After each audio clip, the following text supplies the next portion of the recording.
Okay, I think we're back. We're back? Okay, we're back. That was really weird.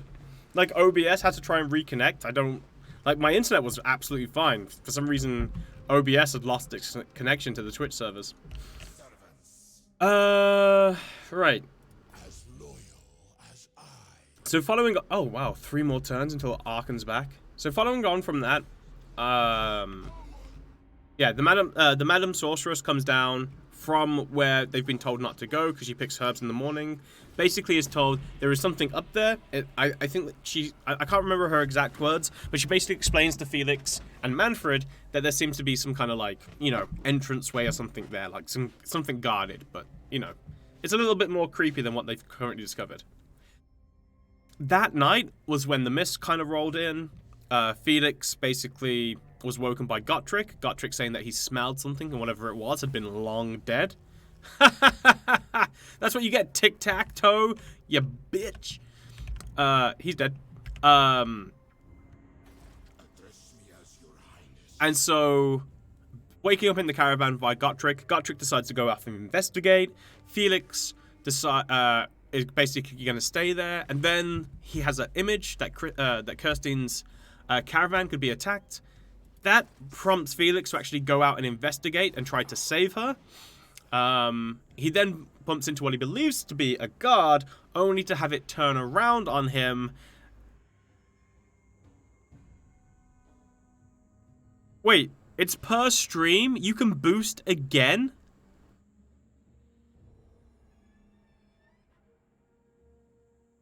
That's really dumb, because you can cheese that so easily. Like, I might pop on during my, like, mid D&D just to be like, hey guys, could you, boost? Cheese go brewer. No, it's not per day, it's per stream. You can boost again, apparently. Anyway. So, yeah, Felix bumps into what he believes to be a guard. It turns around only to see that it has no flesh on its face, and is indeed a walking skeleton. Basically, his brain goes completely blank seeing this horror. One thing to take in note is, while I don't know if this is due to storytelling, I don't know if it's just due to the author taking some artistic license, I'm not too sure, but it does seem that as the story progresses, Gotrek and Felix, their characters grow. It seems that some of the things that they encounter of the supernatural sort don't seem to be that commonplace. A lot of the time, it's kind of like a first for them. Like, meeting the undead here is something that, you know, really does affect Felix. Like, it petrifies him. Now, this could be one of two things. This could be because while there are beastmen and horrors and demon worshippers and cults and stuff like that in the Empire, even though Altdorf isn't completely secure, it is a lot more secure than the Border Princes. So, like, this thing is just, like, less commonplace. Anyway, Felix's training takes over. He cuts through the neck of the skeleton. It falls down dead. At which case, he basically hears the man-at-arms leader come out, basically see Felix, go, what's going on here? And then Felix basically says, like, the undead are here, and he raises the alarm. The man-at-arms captain basically rings out to his men, basically calls them to arms, tells them to rally towards him. Felix leaves and continues on his journey to try and find Kristen's caravan. And he finds it, and as he comes into vision of it, because obviously there's all this fog around, he sees that his fears have actually come true. Like, what he predicted was going to happen did happen. The caravan doors basically get broken in by these, like, 2 of these undead skeletons. They seem to be, like, really old bronze armor, by the way, and they've got, like, these really intricate runes on them, which seem to, like, actually hurt the eye to look at. And as they enter the caravan, and Felix cursed himself for, like, you know, being so late, a blast of lightning shoots through, obliterating the skeletons and blinding Felix briefly, and he like, it just fills up the air with the smell of ozone. And then as he looks back, he sees all the skeletons just kind of like dead on the like floor, burnt to a crisp, and then from there steps out the sorceress.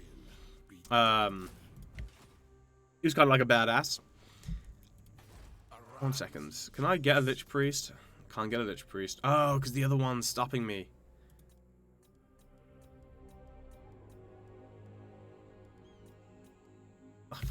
Yeah, and then he says Kirstine behind her, who's both safe. And then the fight ensues, like, properly, and it becomes like a massive melee as the undead finally like come out and start attacking in force.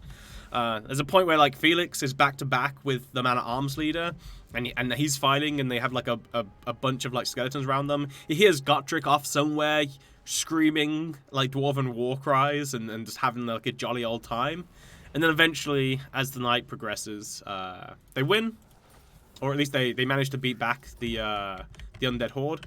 A few, obviously, unfortunates do get killed. There are a bunch of casualties, but ultimately, the majority of the caravan is safe. Upon inspecting, like in the morning, after everything had been... What is this auto-resolve, by the way? Oh, because your skeletons are so high veterancy. Alright. Alright, so... Following on from this, in the morning, Gotrek and Felix basically go and investigate. And they find the entrance that the sorceress had spoken about previously. And Gotrek basically looks at it and is like, yep, clear as day. And he's like, somebody broke the rune sealing these guys in. So someone in the caravan, seemingly, had broken the seal, which means they had, on purpose, unleashed this horde of undead against the caravan. Which obviously is something that you don't really want to hear when you're on a caravan with a bunch of people, right? So yeah, bad times. Obviously they've got nothing else to do but to basically move on. So they crack on.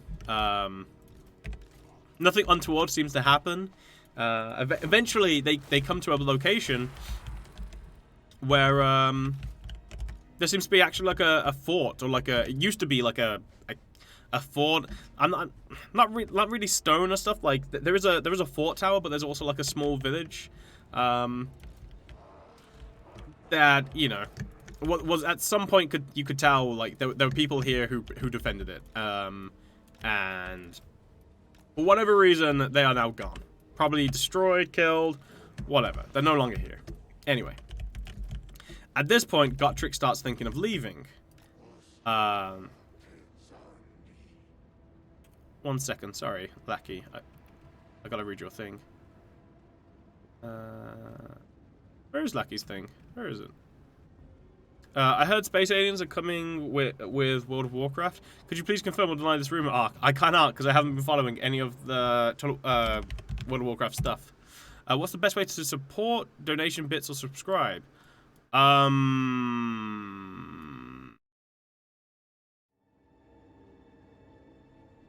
mean, it depends what you mean by support. If you wanna support through, like, obviously all of those things are through money, right? Oh, Lakey. Anyway, look, you're the new Scully, or you're the old Scully, because Scully's the new Scully. Anyway, yeah, all of them are through money, but obviously donation is the one where you give less of a cut to Twitch and more cut to the streamer. Bits and the subscription I think are the same. Charlie and Scully. Bits are the same, but subscribing gives more back to the person supporting. And there's obviously like actually having people more likely to watch is also a big support, like is a big way to support the channel. Like just watching is a big way to support the channel. So, you know, potentially like someone being a subscriber and then having like being more likely to watch the channel is really helpful as well. But all of them are great, Dexter. It's just yeah, the only real difference, I would say there's not really much difference between bits and donations, apart from Twitch takes a cut from bits.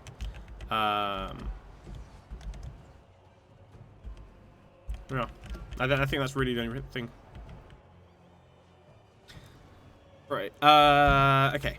Where were we? Right. So the seal had been broken. Anyway, they come to this ruin. Oh, ruin. Sorry.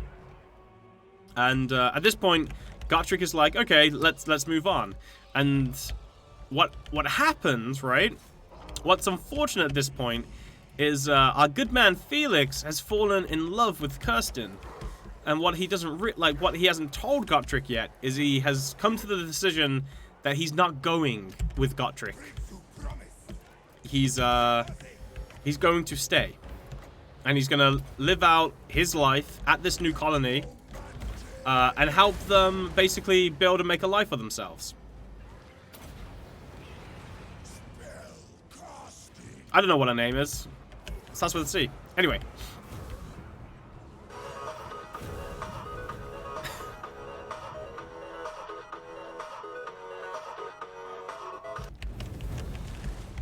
Yo, man. Lackey or Lakey? Get yourself some Cheetos or Doritos, I don't mind. And so sad I missed your story time. What story? Don't worry, man. Story time will be going on for a while. But yeah, I appreciate it. Thank you very much. So yeah, Felix is basically worried. And so what he tries to do, rather than face this and just tell Gotrek, yo, Gotrek, I'm leaving, he comes up with another plan. He's like, hey, Gotrek, you're a dwarf. How about you help these people? Like, you know, like actually help them, right? Like we could we could build some stuff for them. It would be great. You could be. Did Arkan just kill himself?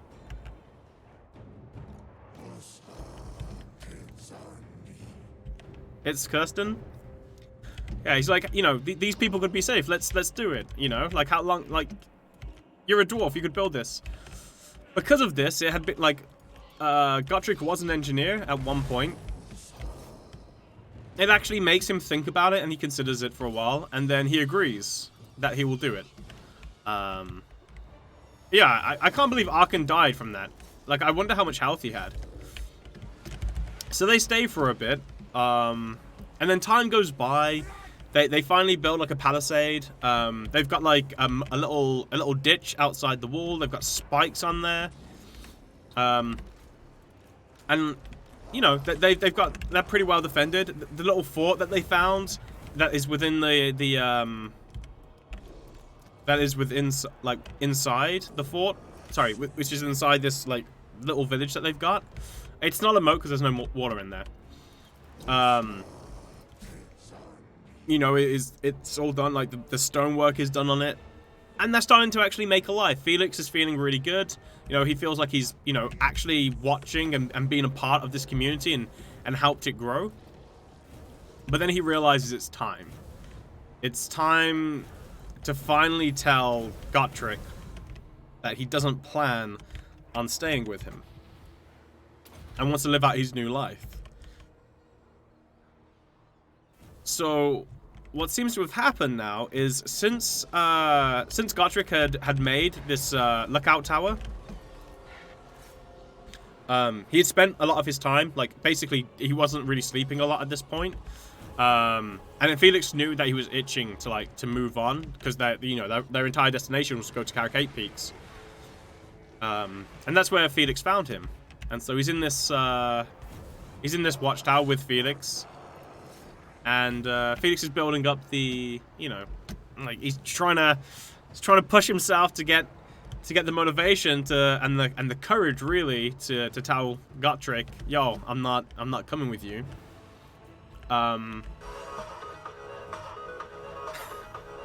Hey Dexter. Scrooge, this is for you. It's not too much, but when I become rich, I'll do name more. Dude, honestly, thank you, man. I really appreciate it. Thank you very much. Yeah, so he's starting to build up the courage, and he's like, you know, he keeps on beating around the bush, and he's like, oh, Gotrek, you know, you've done a really good job here. You know, these fortifications are gonna be amazing.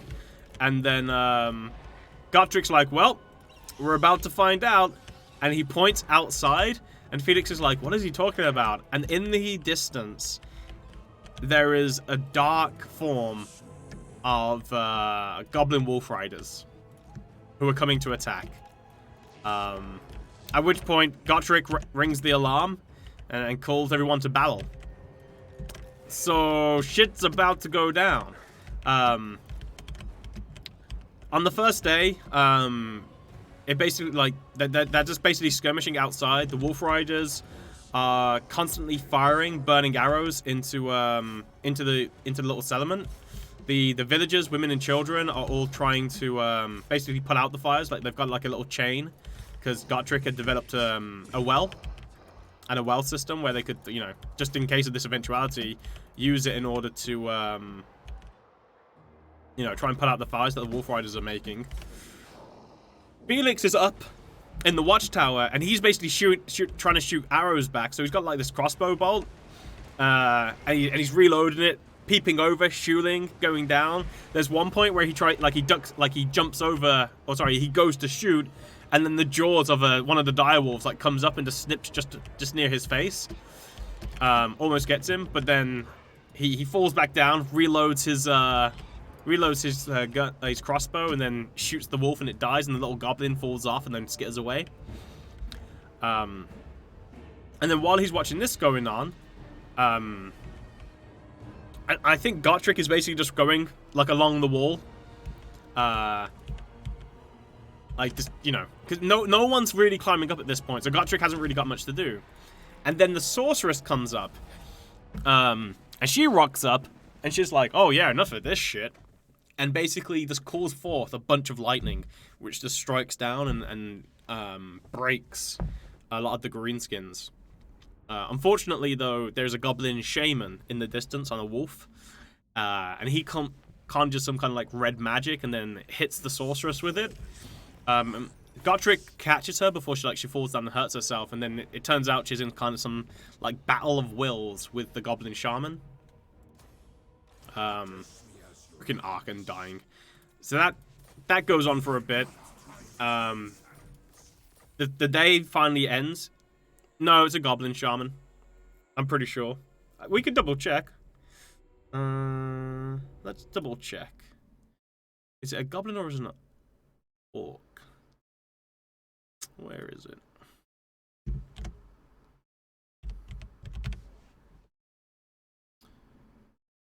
Peter and Dartle's making out an old greenskin shaman. A red nimbus. It says greenskin shaman. A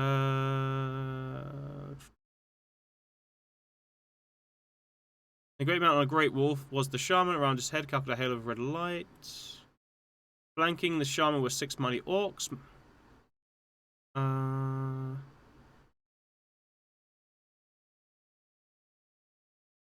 It doesn't say. It does not say. It just refers to him as a greenskin shaman. Although he is flanked by a bodyguard of 6 orcs. And it does say at the end that Gotrek is surrounded by a bunch of orcs. And he does see the shaman headdress. So, do not know. Just a greenskin shaman. Who knows? Anyway. That night finishes and the next day plays out. They're discussing battle plans for the morning. Hey, fat pigeon. Really resub message. I appreciate it, man. Thanks for the 2 months. Witty resub message.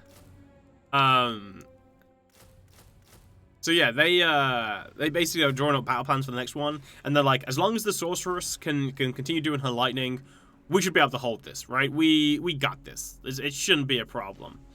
Let's sell that now. I don't need it. And then all of a sudden, the gate just basically smashes. Like something hits into it. Hey, Full Metal. Thanks for the 7 months, dude.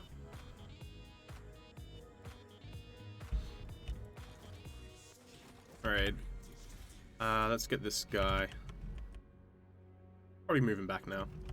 Yeah, so something smashes in the door, and they're like, what the fuck was that? And then one of the guys runs over and is like, that was not a tree. Because what happened during the other time is the Greenskins tried to run over with... oh yeah, sorry, that's something I missed. The Greenskins basically tried to run in. Like, a bunch of the orcs grabbed a tree trunk and tried to hit the gate with it. And that's when the sorceress comes up and then hits them with the lightning and killed a bunch of them. And then they like, that wasn't a tree. That was the shaman. At this point, another runner comes up and it says, the Baron needs you. And he calls the sorceress away to go to meet the Baron.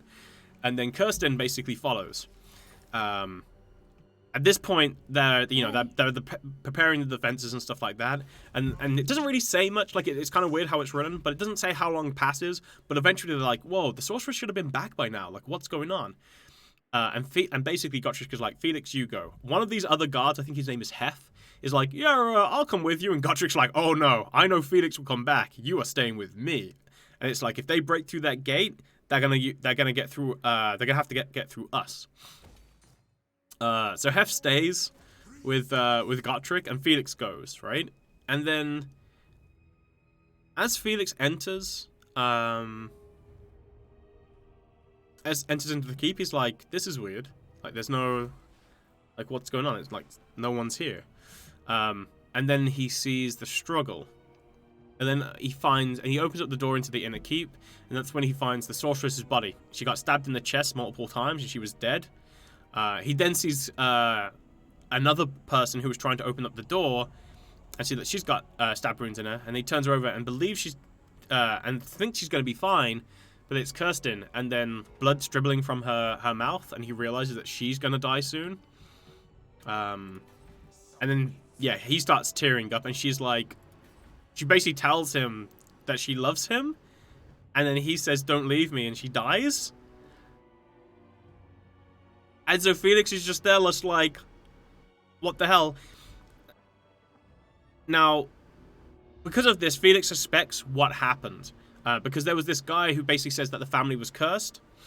And so he basically runs in, like, a white hot fury at this point. Like, the terror that normally would have gripped him at this point has just been driven out by this cold fury that he's feeling.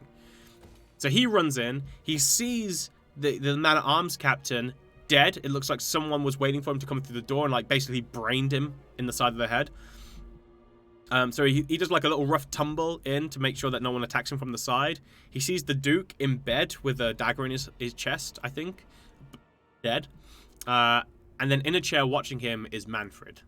And Manfred is, like, manic. He's like, ha ha ha, I knew that I would be the one to end the curse. And he was like, now it's finally going to happen. And in Blackfire Pass, he, like, caused an avalanche to try and kill them, but that failed. He was the one who unlocked the crypts beneath the when they got attacked by the undead. That obviously failed. And now he was like, finally, the Greenskins one will finish it and end this bloodline. And then he goes on to explain that the reason why he did this entire thing is because his dad went missing, and then he found out later on that his dad was basically locked in a tower by his grandfather. And his dad basically had changed and mutated. Doesn't really explain why this had happened to his dad. Felix, at some point later on in, like, one of the stories, or earlier on in one of the stories, basically explains that a lot of the time they don't really know why mutations happen. Some people blame it's because of chaos worship. Some people say that it was just a sign of corruption of the individual themselves just coming to bear. And some people say that the chaos, it just basically just kind of happens, and no one, like, these people aren't really responsible for like this unfortunate situation, and they are just as much victims. Going on from this, unfortunately, it turns out that young Manfred basically found his father. His father basically begged to be killed, didn't want to be a demon, or sorry, to be, corrupted by this mutation, and that his grandfather, he basically considered that his grandfather was doing it because he was weak. He felt that his grandfather should have put his father out of his misery.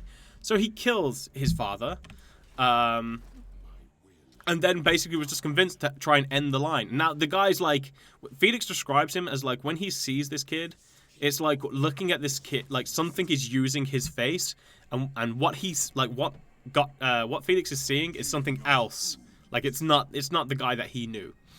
So I don't know if there was like some demon possession going on there. It doesn't really say.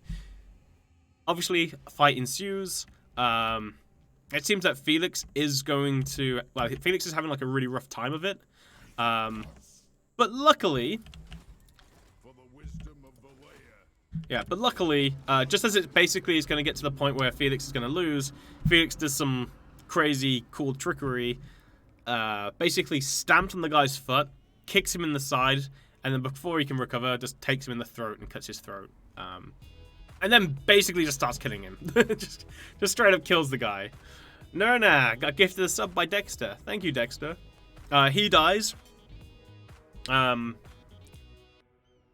then as Felix comes back out, very different from when he left, he just sees, like, the desecration as he comes back out. The gate has been blown open.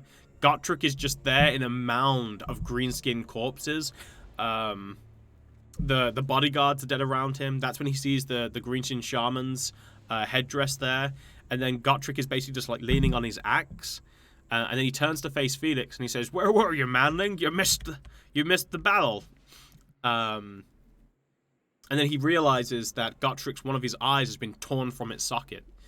And then Gotrek kind of like walks up to him, and Felix doesn't really say much. And then he slumps. Gotrek slumps, and he's bleeding from like a bunch of different wounds. And he says, "Something weird's happening, manling. I can't seem to stand up."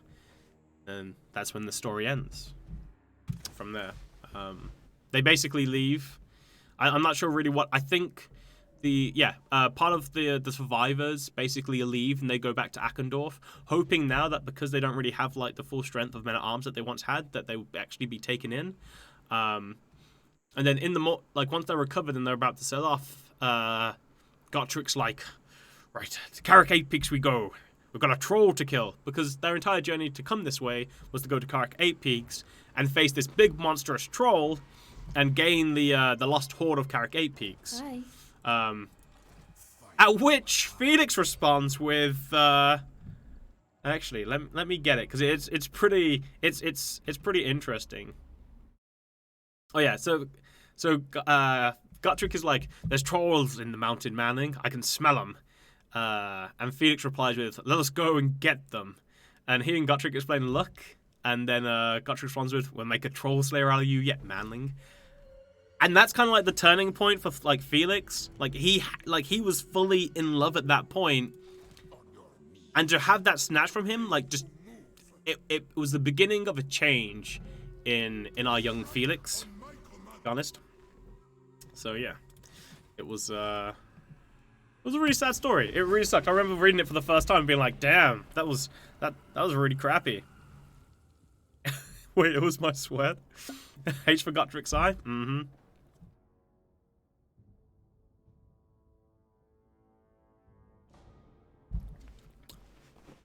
So, following on from this, I don't know why. I don't know if this is just the author's story mentality or what, but for some reason,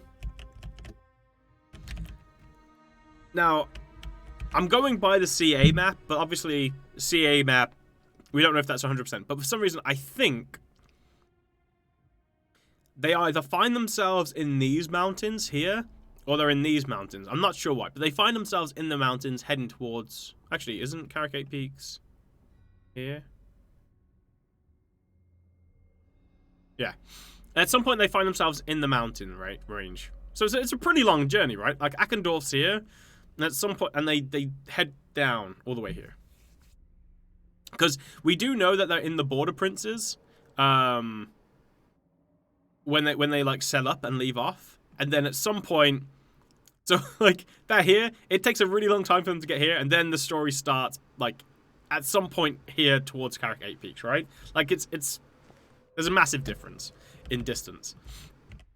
Anyway, they're in the mountains, and oh, my axe thirsts for war. You fool. Submit to your king. All shall perish. Yeah, so they're basically in the mountains, and then they start hearing the sound of battle. At which point, Gotrek's like, "There's a fight!" And he runs off to try and get to it. And yeah, they basically come across this huge battle between these greenskins and these humans. One of them is like a bright wizard. The other one turns out to be like a Templar of Bretonnia. Oh, no, sorry, a Templar of an Empire order, and the other guy is a Bretonian, and he seems to be like a trapper of sorts. And so Gotrek and Felix basically run to meet this battle and help them. Obviously, like, you know, they win. One of the guys, there was a fourth dude who was helping them, but it turns like he dies in the fight. And then after that, you know, they have a jolly discussion about like what just went down. It turns out that these guys were also happened to be on a going towards Carrick 8 Peaks. And it turns out that one of the Knights Orders, or yeah, one of the Templars one of the Templars of this Knight's Order had previously been with Carrick 8 Peaks, and it turns out that not only had he been to Carrick 8 Peaks assisting the dwarves, but it also turns out that the same expedition that this knight was part of was the same expedition was the same expedition that the dwarf who told Gotrek and Felix about this treasure hoard, they were part of the same thing. And the reason why these guys were basically heading towards Carrick 8 Peaks is because that knight who died had a sword, Karagul, which was lost when the knight died, and this knight was basically going to try and retrieve it. And then it turns out that not only was this the first time, not only does it turn out that they were going to get this sword, but this wasn't the first time they had, like, someone from this order had sent. Like, 2 more expeditions had been sent towards Carrick 8 Peaks to try and retrieve this sword. None so far has succeeded. So they travel there. There's really not much, not much really happens until they get there. But they get to Carrick 8 Peaks, and what was cool about this, and I'd completely forgotten, I think it was probably because, like, I didn't know too much about Warhammer lore when I started, because I think Gotrek and Felix was like the first real book that got me into it. Hey, Lakey, take care, by the way, man. Have fun, buddy.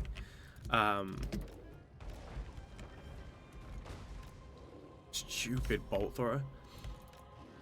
But anyway, they get there, and when they arrive, like they're looking down onto Carrick 8 Peaks, and one of the things about Carrick 8 Peaks was a lot of dwarven holds were like, it seemed to be made like inside the mountains, whereas Carrick 8 Peaks seemed to be made differently. Carrick 8 Peaks was basically open to the stars, so it had like massive. Are those miners blasting charges? Jeez. Yeah, so it was open to the stars. So all of their stuff was like surrounded by these massive 8 peaks. And all of the buildings and stuff were like just laid out.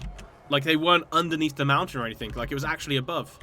And then Gotrek basically tells the story of Carrick 8 Peaks, so like at least the Splendor, saying that apparently Carrick 8 Peaks was like the jewel of the Dwarven Empire. Like it was a shining example of like everything they achieved. And then he goes on to explain the story of, you know, like what had happened, that unfortunately, like, you know, yeah, they managed to beat the elves, but in the ensuing response, because there was a volcano, I can't remember the name of the volcano, but there was a volcano that exploded. That kind of that was the starting of the greenskin movements, because before the greenskins kind of like stayed near the Badlands, and then there was a massive explosion in one of the mountains, which was a volcano erupting, and then from there a bunch of greenskins basically started to move towards the mountains and started invading Dwarven territory. Now what's interesting about this is there are two things, and I haven't been able to, I haven't looked up or been able to like pin it down. But before there were kind of like two stories. The one story was that the Lizard Men, trying to do something with the Great Plan, moved the tectonic plates of the Warhammer world, and that caused this massive tectonic upheaval, which caused this, you know, the mountain to erupt and stuff like that, and led on to these events. But there is another story which involves the Skaven, and it involves the Horned Rat giving the Skaven the ability to carve out all of the tunnels that span the entire world. I don't know if both are still canon, or if both happened. I'm not too sure. But in Gotrek and Felix, it was the mountains exploded, which I guess means it was the, you know, it was the Lizard Men following the Great Plan, or at least believing to do what they thought the Great Plan was supposed to do for them. Anyway, so he was like, you know, we did that, and then where we thought we were safest, like, you know, that's where we got attacked, and eventually the Dwarven Empire just kind of like crumbled and disintegrated. And one of the things that was interesting about it, like from a story point of view, is during that journey, Gotrek sees the Everpeaks, because that's where he used to, that's where his home was, right? In the Everpeaks. And there's a point where Gotrek, like Felix sees the pain in Gotrek, and then he doesn't know if it's some rainwater or if it's a tear, but a single drop of moisture is on the edge of Gotrek's nose when Felix basically has, like, when Gotrek explains to Felix like what that mountain range is, and then it's at that point that Felix wonders if the entire reason why Gotrek was so hell-bent on going on this, like, really this random journey to Carrick 8 Peaks wasn't so that he could get a glimpse of the Everpeak Mountains. And then he does something similar when he goes to Carrick 8 Peaks. He basically, you can tell how bitter he is at seeing Carrick 8 Peaks, because it's not the fact that it's been taken. I don't think. It's more explains that it's the fact that it's the... I think, basically, like, in the story, he explains that to people from the outside looking in, you look at this, like, you look at Carrick 8 Peaks, see, like, how great it was, and you think, wow, look at what the dwarves were capable of doing. Whereas to the dwarves, they have a better understanding and realize they can't do this anymore.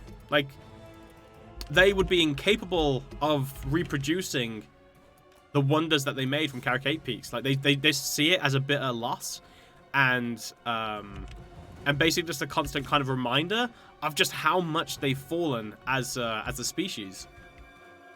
I was like, ah, poor Gotrek. But yeah, it was actually kind of sad. Like, it was one of the things that I liked about it.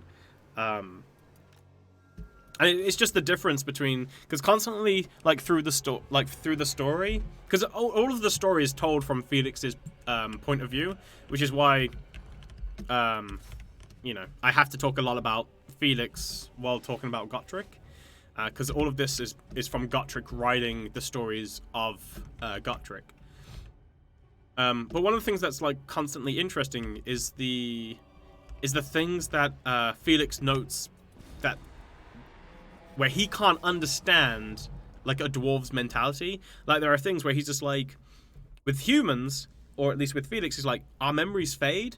Because he basically, there's a point where he's thinking of Kirsten, and he's like, even now, the memory of it is less vibrant, it's less painful. It's still painful for him, but it's like he can already tell that it's already started to be eroded by time, right? And then when he's hearing, like, Gotrek speak of Carrick 8 Peaks, he's like, this sounds like it's super, like, he hasn't really forgotten much about it. And he wasn't even alive when Carrick 8 Peaks fell. And he was just like, he was like, which way's better? Like, humans forgetting and, like, always, like, moving on? Or, you know, the constant reminder that he seems that the dwarves seem to have regarding the past and the mistakes that they made and stuff like that. It's kind of sad. My will be done.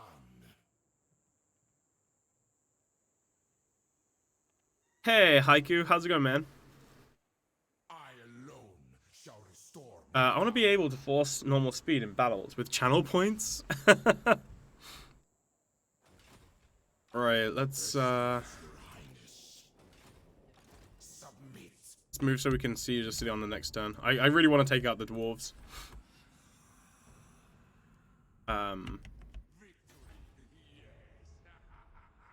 So yeah, so during this, they basically start making their way, heading down into... I'm good, thank you. Glad to hear it, man. They start heading down into Carrick 8 Peaks to try and, you know, get to where they're going. Now, during one of the nights, when they're in the mountains, Felix looks into the distance, and he sees, like, this green aura, and what appears to be, like, a humanoid figure in the distance, and it seems to be, like, searching. But before, like, Felix can do anything or, like, ask anybody or call anyone over, it disappears. And he's just like, was that, like, a trick of my mind? Am I, am I hallucinating? Like, what the hell was that? And he sees it once more as well, before they get to Carrick 8 Peaks itself. And he's kind of, like, he's a little bit baffled by, like, the entire thing. Like, he's not sure what he's actually seen. But he just kind of dismisses it. And then they go into Carrick 8 Peaks.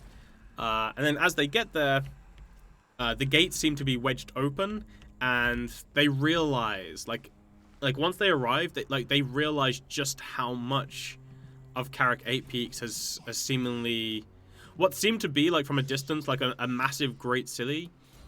They start to see, like, all of the wear and tear, and basically the fact that it's fallen, like massively. You know, just like the damage to the city that time has, like, done to it. And then they also start to see pock marks of, like, battle and stuff. And then they don't really get too far into the city before they're suddenly attacked by a bunch of dwarves. Well, not attacked, sorry. I guess a bunch of dwarves basically step out and are like, stop right there. Like, what are you doing here? And they kind of explain, like, what they're doing. And the dwarves are, like, super, like, wound tight. Like, they're constantly looking, because there's a bunch of, like, houses and stuff, or, like, doorways or buildings through the streets that they're going through. And these dwarves are, like, just constantly checking every nook and cranny. And Felix is, like, super surprised by this. Like, it's like, what is going on here? Like, why are they so wound tight? And then as they're going through the city, like, they're seeing, like, you know, what seems to be, like, recent battle. And then Gotrek, I think it's Gotrek, basically explains that most likely this is probably just greenskins. And he's like, if the greenskins don't have anyone else to fight, they end up fighting each other. So, like, all of this desecration stuff is basically just greenskins beating the crap out of each other because they've got no one else to attack. And eventually, they get into a chamber, and there's a throne there, and it's Belagar. And what's interesting about it is the Belagar that they explained here is very different to the Belagar that, let's have a look. Oh. Yeah, let's change to the cool stance where we can summon the white. Very different to the Belagar that, that I know. And this guy seems like... The way that it explains, like, Belagar is... He allows... like, Gotrek walks up and is like... Explains that he's a slayer, and he's like... I go seeking my doom, and Gotrek's like, are you gonna get in my way? And then Belagar's like, nah, dude. You're too good, son. Like, you're free to go. It's a fine quest. Whatever. But he, like, cackles manically, and there's, like, a hysterical, like, element to it. And there's, like, this advisor here, and she speaks with the voice of Valea, which apparently has some kind of, like, significance.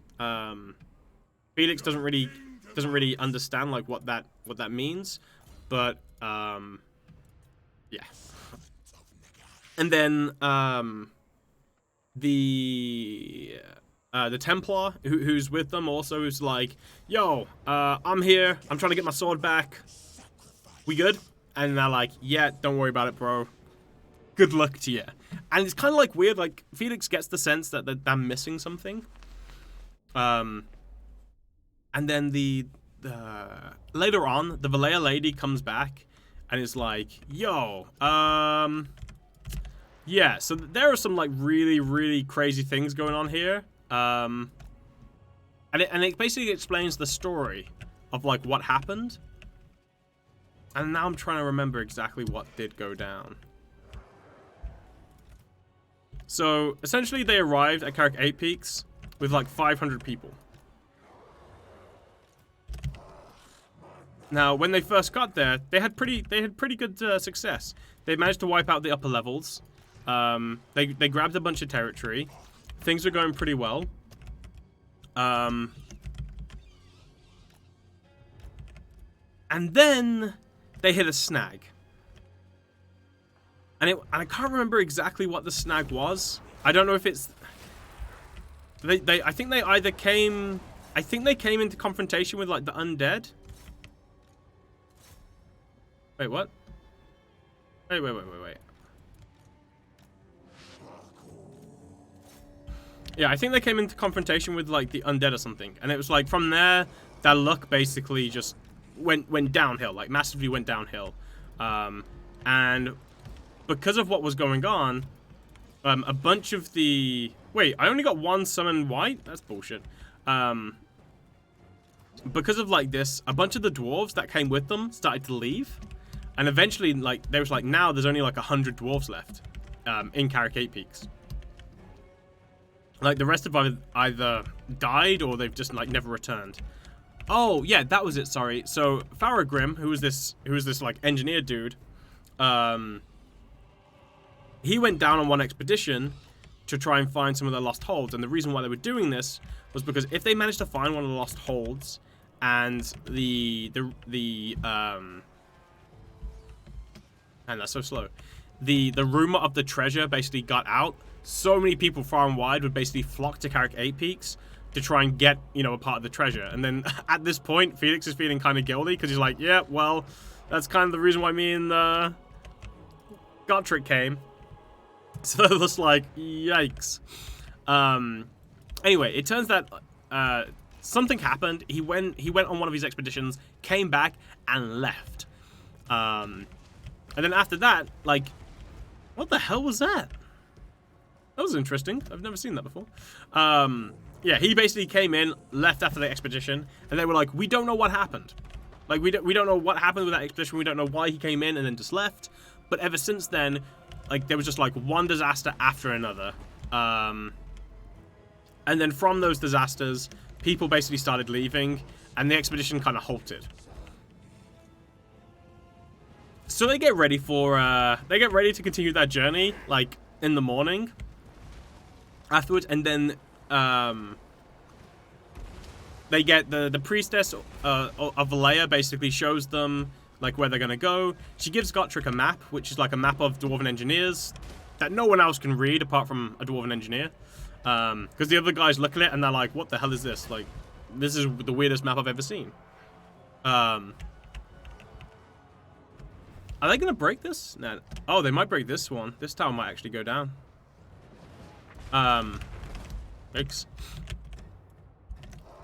So then they go on their journey, and it's at this point that Felix starts to see the immensity of Carrick 8 Peaks. Like, just the sheer size of the damn thing. Because at first, like, he saw it from above, and obviously, you know, they did have stuff above ground. But obviously, you know, dwarves don't build just above ground, right? But yeah, they start to see, like, the sheer scale and size of it, and he's just like, this thing's huge. And they get to this open passage. Like, they go down, like, these stairs. Felix tries to count, like, how many stairs they go down, but he loses, like, count at, like, 380 something, right? Oh, ghouls, no, what is going on there? What the hell is this? That was really, really weird. Yeah, like, he just loses count, right? He can't keep up with it. But as they're going down, like, the staircase, like the spiral staircase, there are, like, so many, like roads branching off from this descent, and that's why he's just like, holy crap, like, we've been going down, there are all these things branching off from it. Like, imagine how many rooms and stuff, like, throughout this entire thing have been dug out. So he's just kind of like sheerly like just blown away by the size. Come on, boys.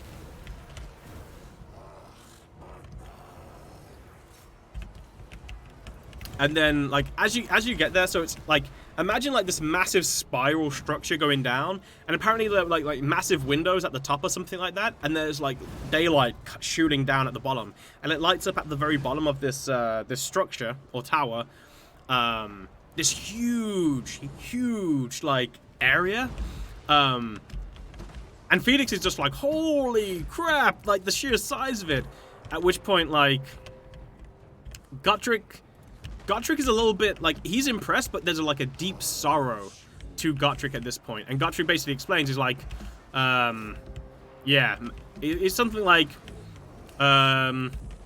because, oh yeah, that's it. Felix turns to Gotrek and is like, yours are a great people, Gotrek. Like, he's starting to, like, just realize, like, just, like, the level that the dwarves are at. And he's just like, yeah, humans wouldn't get anywhere near this level of design, currently. And at which point, Gotrek basically like,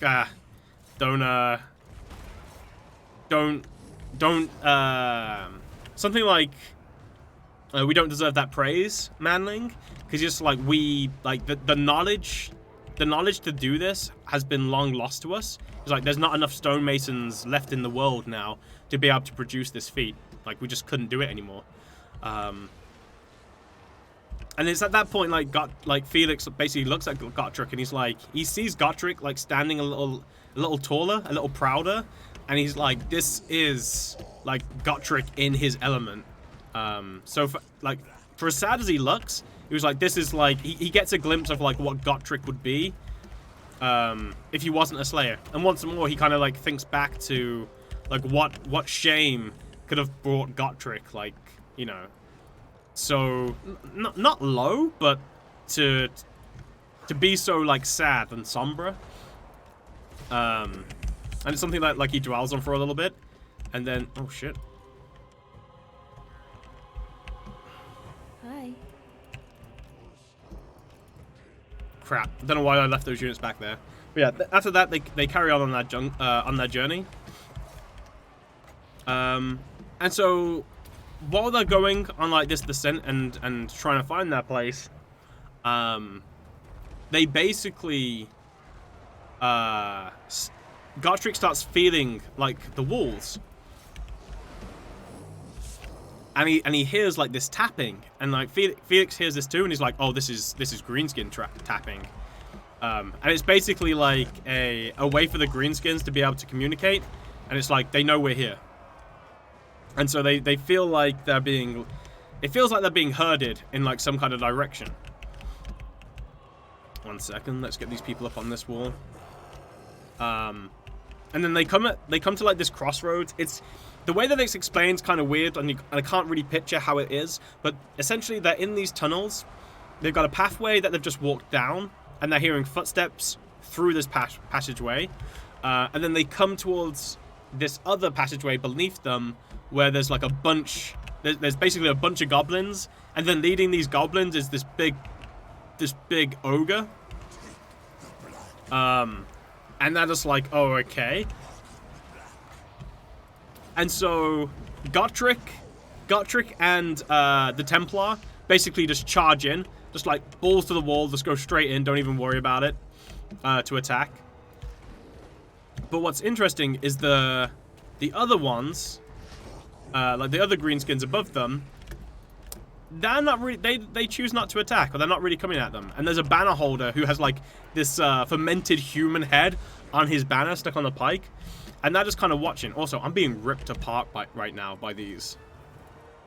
Holy shit! And I can't really use Winds of Death here either. And they're not attacking. Anyway, Gotrek and Felix, Gotrek and the Templar like run down, just decide to go in for the fight. Felix and the Trapper like stay behind to like, you know, just kind of like watch and cover their back. And the Sorcerer starts like throwing fireballs and stuff. Eventually, like, the ogre gets killed by the Templar. And obviously they clear a path and they break through, and then they escape. At which point Felix is like, what the hell went back? What was going on back there? Like, why didn't they attack? And then at this point, Gotrek explains that it was different tribes, right? So it was like they were probably just waiting for us to like beat up the other tribe and seeing what happened. But yeah, they managed to escape, and they find like a passage room somewhere, and they managed to recover. There is nothing that I can't Winds of Death this. This is the biggest problem. I've got no way to Winds of Death. Hey, Ketrel. That grudge thrower, though.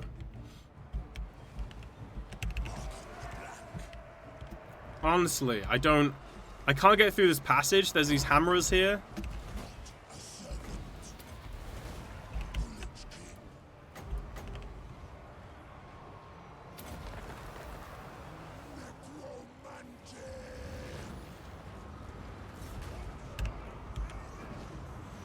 .24 Yeah, they're getting so much they're getting so many kills by attacking this location. And then during that night, during that watch, Felix and some of the others like basically wake up because of something. And it turns out that there's a mother trucking ghost lady, right? There's a mother trucking ghost lady coming towards Gotrek. And it's like it's this green, it's got this green halo around it, and its face is like pockmarked and stuff, and it looks like really messed up. And at this point, Felix recognizes it and is like, "Holy crap, that's the thing that I've been seeing, right? Like that's the ghost apparition that I've been seeing." But it looks like there's some kind of like weird disease affecting it. Anyway, it gets up to Gotrek, and Gotrek is kind of like doesn't really know what to do. He's kind of like like Felix has never really seen him like this. Like he's super tense. He's kind of like it looks like he's kind of like shitting bricks basically. And he's like, what? And then basically she starts talking to him, and she's like, "Sup, Gotrek, son of Gurney." And she's like, there is some foul thing here which is perverting our rest. And it's like we were happy in the hall of our ancestors, and something pulled us back. And Gotrek's like, and then Gotrek realizes like, oh, this isn't like some like really evil entity, it's like a dwarf thing. Okay, cool. And it's like, what could have done this? And she basically explains that she doesn't really know. Turns out that like she approached oh, there you are. Turns out that she like approached Belagar. Belagar failed to help her. Turns out that she approached that other dwarf dude, and that other dwarf like failed to help and like just ran away. And she was like, "In you, Gotrek, I don't sense this weakness. Like, can you help?" And Gotrek's just like, "Yes." He's ready for it. The other companions at this point are like, "What the fuck is going on?" And yeah, so like they're like Gotrek at this point, no longer really scared, ready for a fight. It's basically like, yeah, let's do this. So in the morning, they move out. Once more, they see like, as previous, they're being chased by this by the other like greenskins that have been like that they met before and then managed to escape from.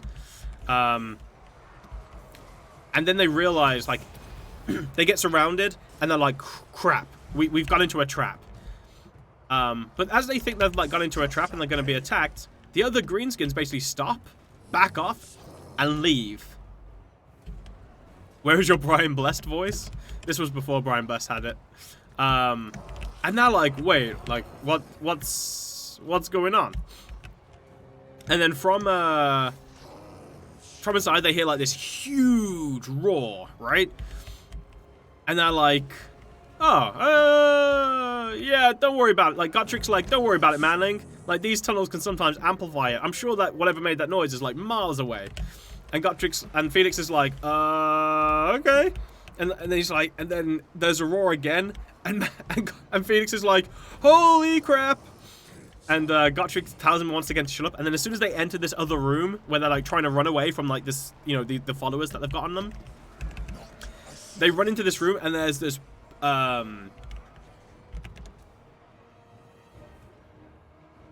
yeah, there's this basically this open seal. And as they're looking at it, Felix realizes that if this was shut, like, there would be no way to tell that, like, this was here. Like, it just, like, you would have no idea.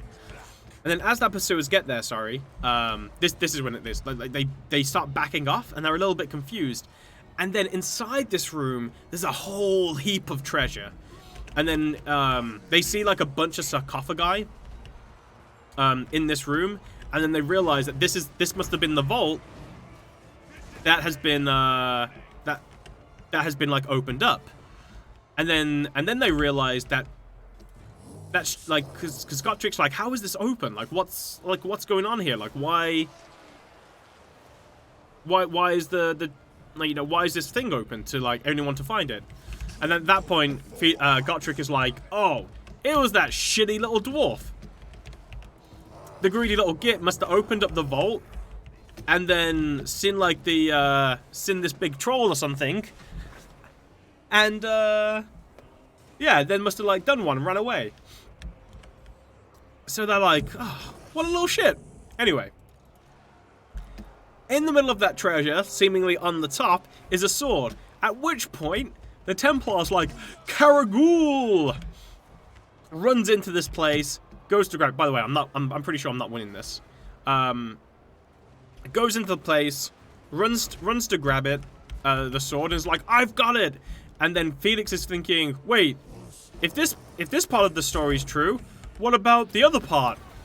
And then tries to like call out a warning to the Templar to like watch out, and then just this massive troll, like massive, huge, humongous troll comes up, rips off his head. Just straight up rips his head off. And then just does like this massive roar. Yeah, so the Templar's dead. And then it proceeds to like, you know, stomp in. Obviously Gotrek's like, go! Gotrek runs in there, starts filing. I can't remember. Oh, that's right. Yeah. And then, by the way, this troll, like, this troll is like, it looks like it's super tainted by chaos, right? Like, it's just massively tainted by chaos. It's got a third arm that's like somewhere on its like shoulder or something, and it ends in like a pincer claw. It has like this other mouth on its shoulder that's babbling away in a language that Felix can't understand. It's yeah, this thing is like super just evil, right? And then on its neck is like a 1 second. Yeah, on its neck is like an amulet. And this amulet, Felix recognizes this as being Warpstone. And it's like, something put Warpstone on this troll purely to mutate it. And then he basically, like, during this time, like, Gotrek has basically told, like, Felix about some of the things that had happened, like, as they've been underneath here. And he's just like, yeah, like, they like, lots of, like, different ways of like dealing with war happened. So at some point, someone had done this on purpose to to put this troll here. Anyway, Gotrek runs in to attack. The trapper tries to like come in and help and gets swatted and just gets one shot and killed. Gotrek takes a chunk out of the troll's shoulder, which is where the mouth was. And so the mouth goes flying off. But instead of like dying, it falls next to Felix and just starts like chopping away. And so Felix basically, in disgust and horror and revulsion, just starts laying into this like little mouth. Oh, is that army losses? Shit. Just starts chopping into this mouth. trying to kill it. Like, look at that. Like, they had so much health left. It was these though. Like, I would have been okay if it wasn't for the grudge throwers. Yeah, they just start like chopping into the mouth, and that does nothing. Felix's sword breaks, and then the Bright Wizard basically says, "Out of my way," and uses his fire to like burn the mouth. And at this, like, the mouth gets just. Oh shit, Cetra's here. Oh shit, Cetra. Oh no.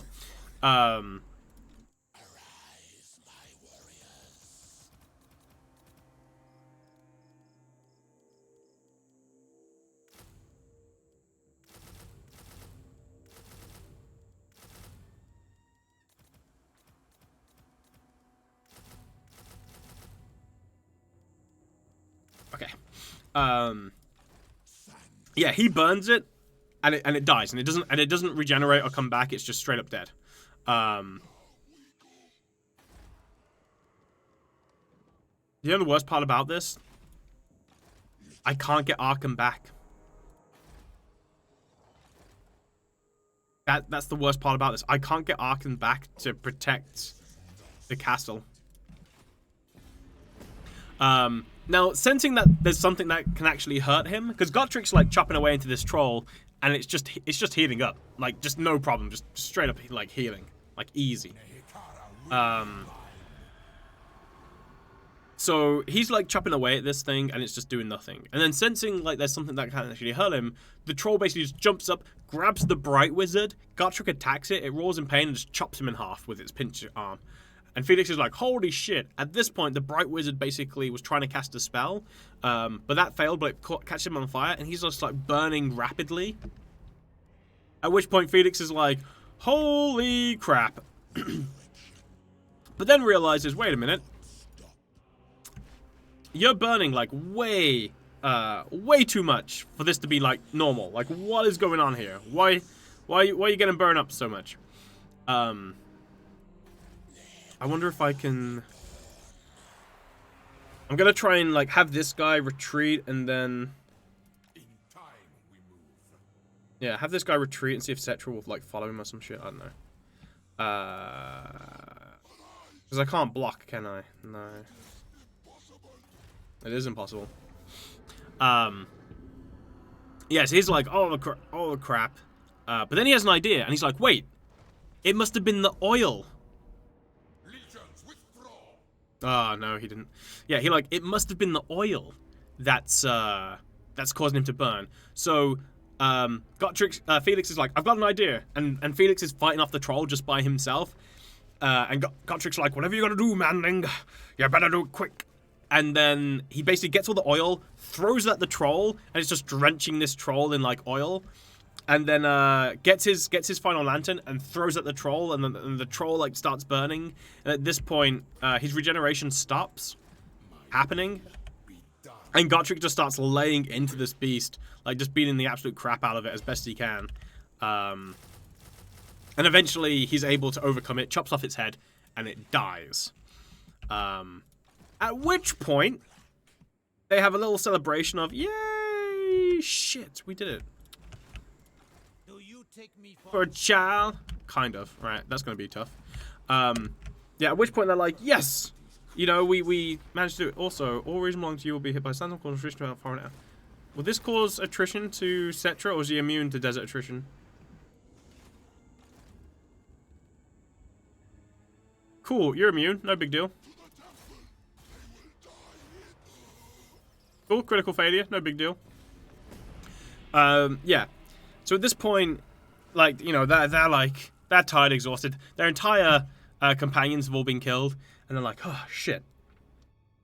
And then they're looking around, and they're like, okay. Felix at this point is just like, fucking hell, what do we do?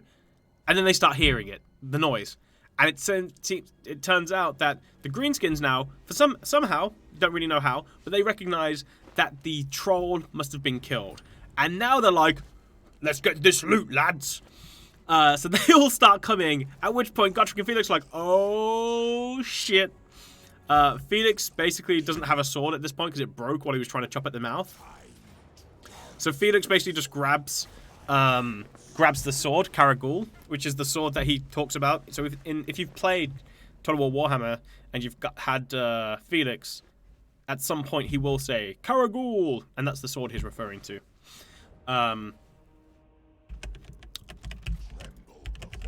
One second, let's pop you down here.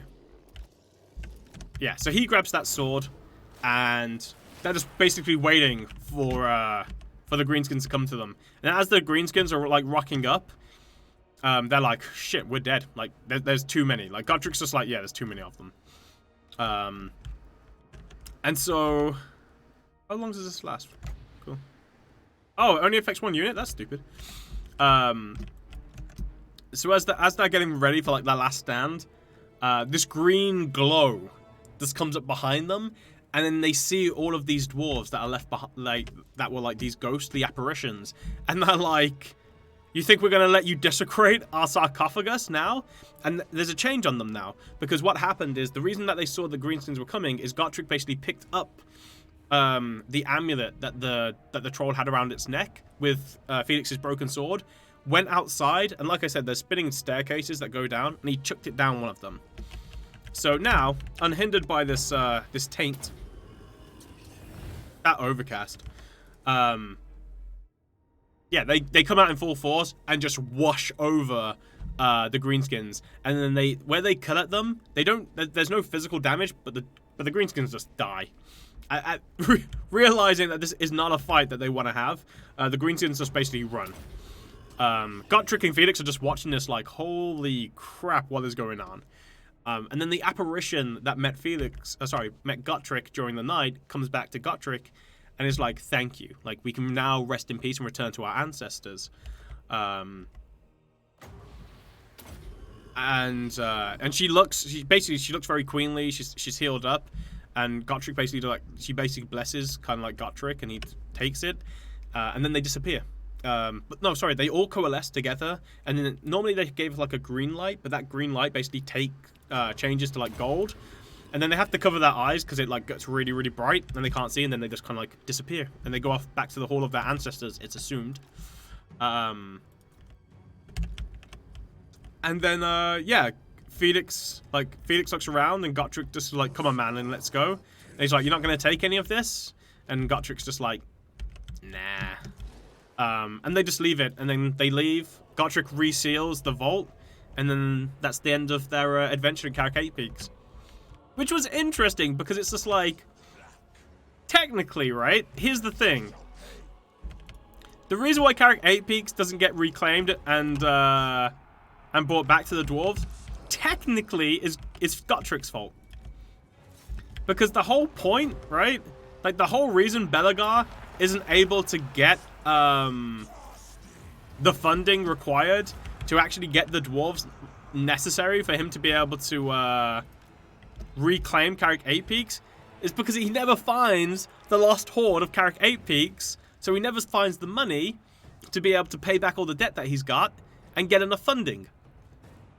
So technically, the reason why Carrick 8 Peaks was potentially never fully recaptured by the dwarves is because of this one decision by Gotrek frickin' Gurnisson. There you go. But yeah, you don't hear about like any of it. You don't hear about like the story moves on from there. You don't know like what happens, like what happens next. You know, yeah, none of that story is told. Hey, Jock. But yeah, that literally is just their adventure into Carrick 8 Peaks. Now from here, the next part of their adventure takes them. They basically decide to go back into the Empire. They're running out of money at this point. They don't really know why they decide to go to back to the Empire, but they do. And this, unfortunately, is a tale where, unfortunately for Gotrek, he loses his mind.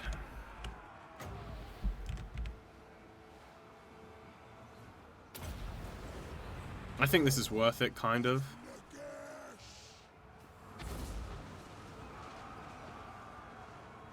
I think it will do enough to break those spearmen.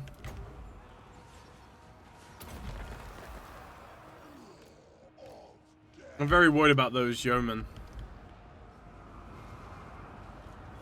And I've got to summon these zombies as well, because then hopefully with the zombie summons I can get some Ushabti to call upon.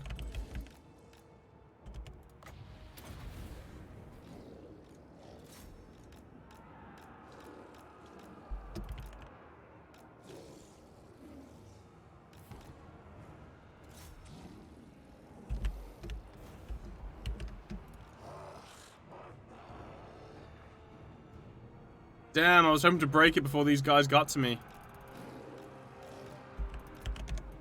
Alright, let's leave.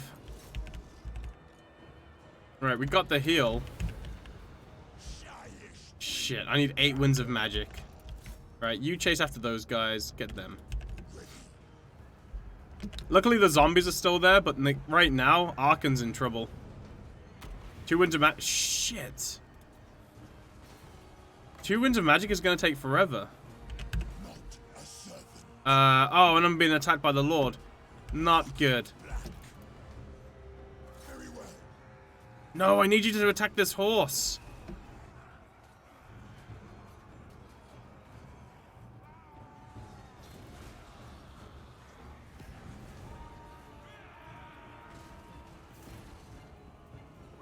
No! Fudge!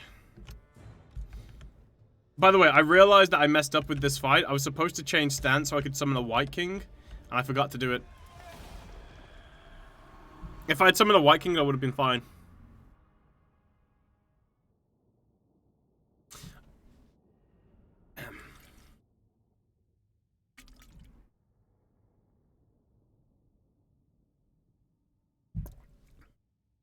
Nagash is very disappointed. I'm disappointed. If I'd summoned the White King, like, he would have been so much better. Like, the White King would really have helped. Like, massively so. Crap. Land of the dead, immortality and power. Only death awaits. Priest king of greatest dynasty. Right. So, first of all, you change to that stance. Stride to greatness.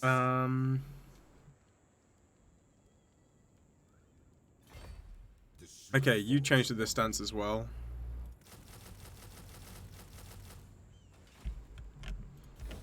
All I can do is basically summon up units as much as possible to try and help.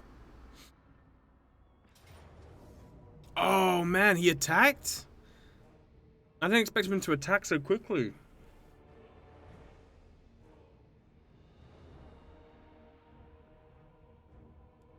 Wait, how come he's got... Shit.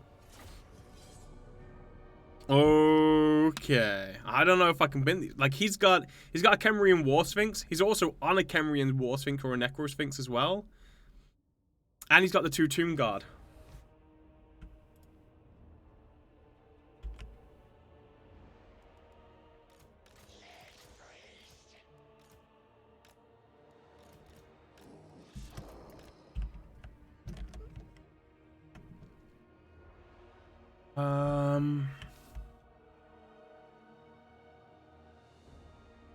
Tomb Guard there is worrying, although I could use the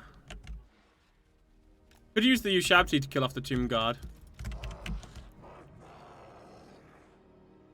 Although there's the halberds there.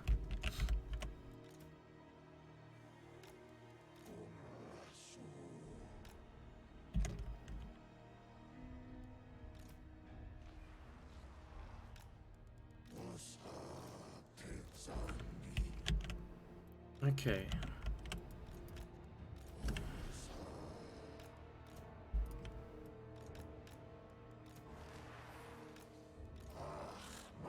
Alright, I've got those skeletons. The other 2 here. Yeah.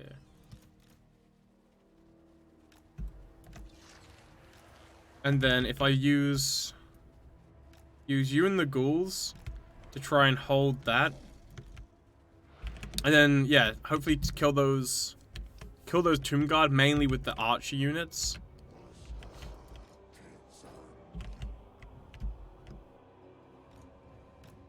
You guys here to protect this. I'm gonna have to have them there.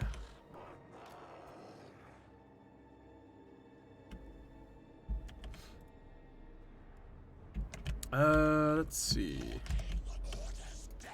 Alright, you're there to help out this. I'll have you here to help out this location. We're fine here. Horse. Have the horse there. Bats just in the middle, helping out where they can. Let's see if we can do it.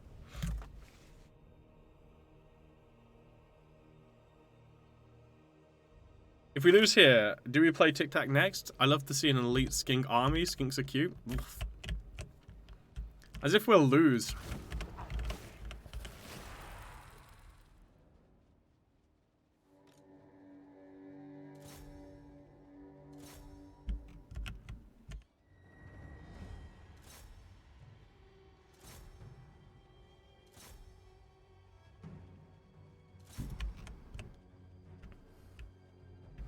I don't know. If we lose, yeah, I don't know if we'll lose. We'll see. See what happens. You gotta remember, I do have the reinforcements.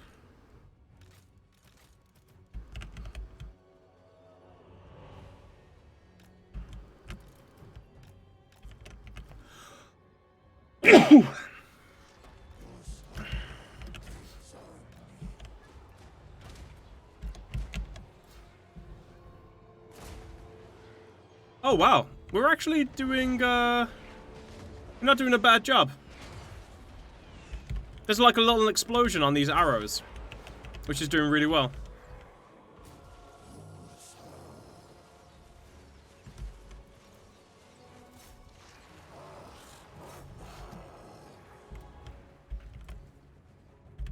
You know what? Pull back.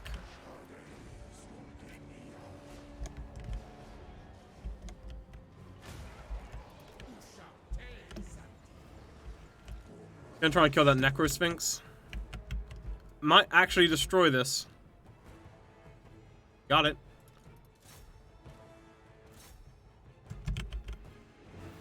Probably could have destroyed one of these Tomb Guard, actually, thinking about it now.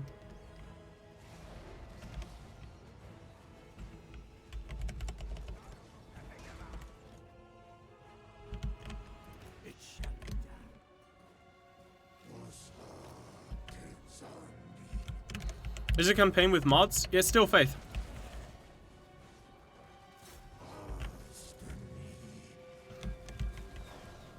Alright, the gate's at 15%. Guards? Surprise, mother trucker.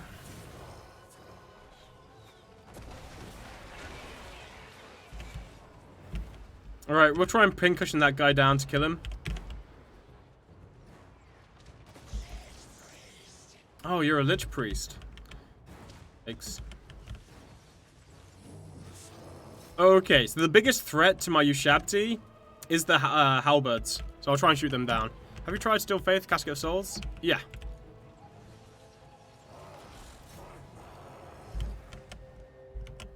Not in this run, though. Alright, you go in and attack that.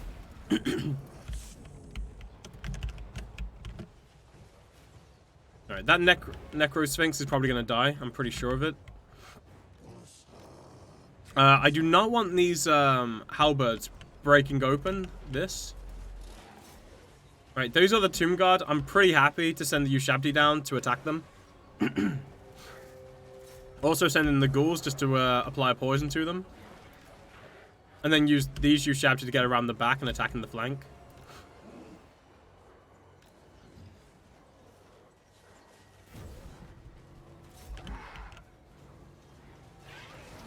Yeah, that should deal with the Tomb Guard. And then these Tomb Guard are also going to get pincushioned and killed.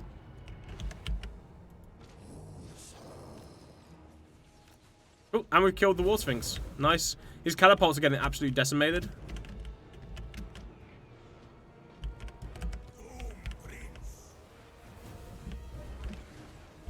Yeah, we're pretty good. I was like, do archers have common tag in vanilla? Laugh my ass off. I tried them recently, and their splash was atrocious compared to vanilla.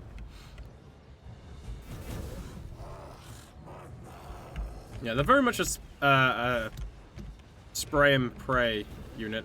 Good old Cetra's coming in himself. Alright, get off those other chariot units. How are we doing over here now? Cool.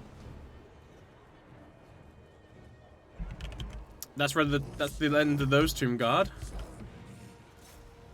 These Tomb Guard, they're doing a lot of damage. Even with the poison on them, the Ushabti attacking them from both sides, they're still doing pretty good. Hey Festa, although it's not morning, dude. It's afternoon. And for you it's almost 2 o'clock. Or 2 PM.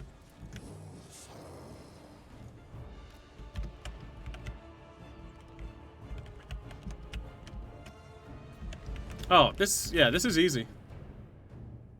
Easy.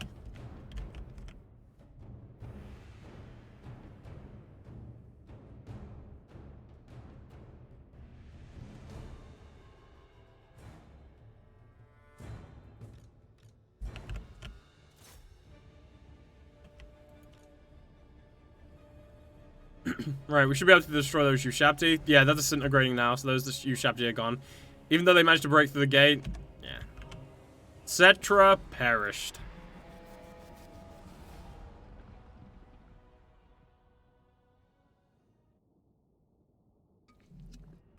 Don't know what the fuss was about. Honestly, don't know why they attacked me. Yeah, they got massively decimated. Actually, decimated is only 10% damage.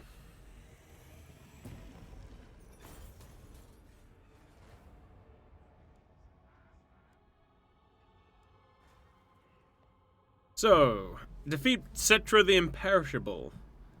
50 charge bonus, public order reduced by -2 for enemy local province.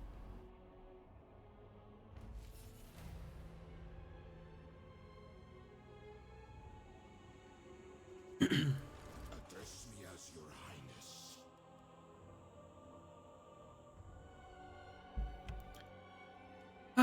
Lasai. Right, well, we survived that one.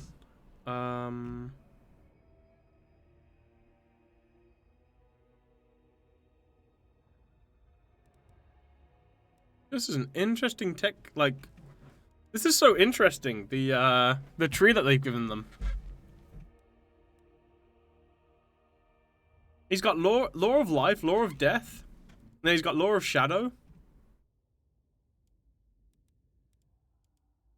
I really like how they've done this. This is way better. You pick one and you're stuck with it. The only downside that I have with this, right? They got desecrated. They did get desecrated. The only downside with this is you're normally able, like in the tabletop, you're able to choose a bunch of different spells from certain laws of magic. So you could have like a mixed combination. The skill tree doesn't really advocate for that very well, which is a shame.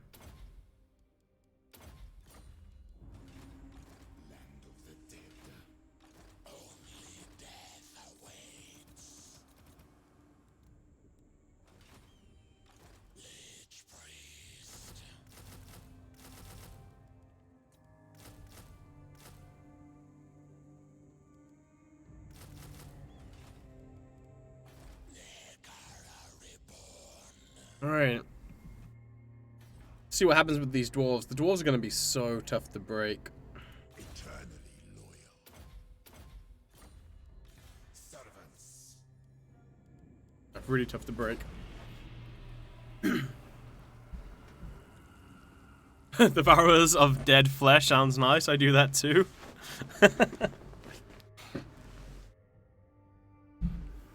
Right, so. You guys don't want to hear about what happens after the Karakate peaks, do you?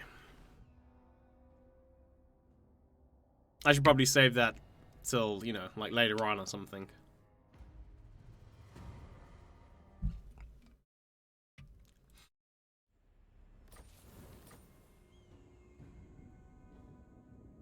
You do? The realm of souls.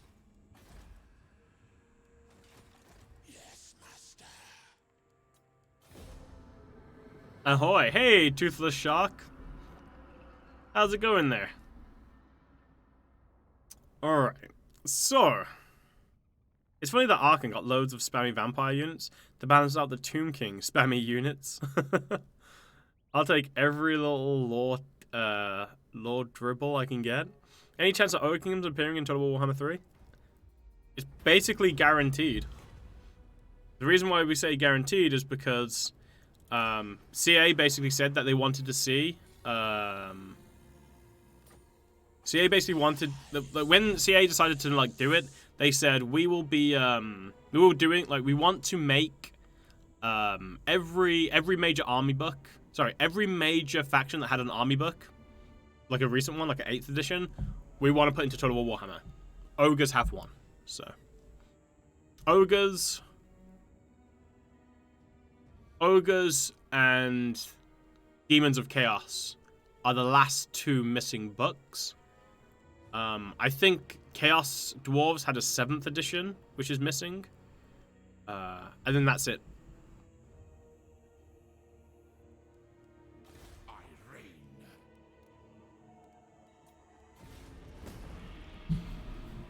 I don't think Chaos Dwarves had an 8th edition. I'm pretty sure they had a 7th edition. We can find out. Warhammer.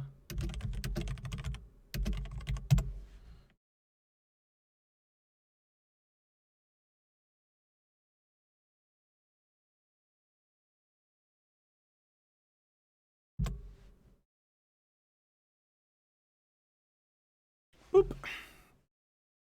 Right, current books. So, these are the 8th edition ones. So, obviously, Orcs and Goblins, Tomb Kings, Ogre Kingdoms. So, that's why we're saying Ogre Kingdoms should 100% be a thing. Vampire Counts, the Empire, Warriors of Chaos, Demons of Chaos, once again, they should be a thing. High Elves, Lizmen, Dark Elves, Dwarves, Wood Elves, right? So, really from this, only Ogre Kingdoms and Demons of Chaos are missing. Now, on top of that, you also had, these were the supplements. So these were like the extra books. So this was Storm of Magic, which I think was supposed to kick off the ending, like the initial ending of the Warhammer world or something like that. But obviously that failed.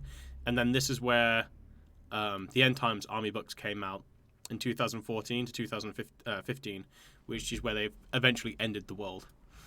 7th edition... Oh no. Chaos Dwarves didn't have one.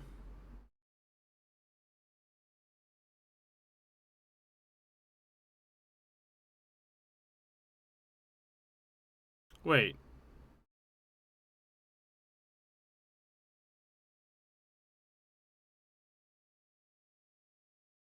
Why are the dwarves here? Twice. Yeah, this is where so it was in 6th edition where Hordes of Chaos got 7th edition where Hordes of Chaos got split into the two different sections. 5th edition, that's where the last one where you had Dogs of War.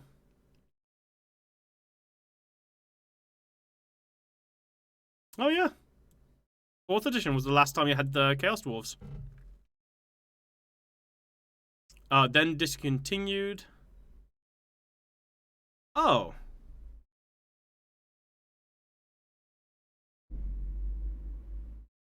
What is this? Look.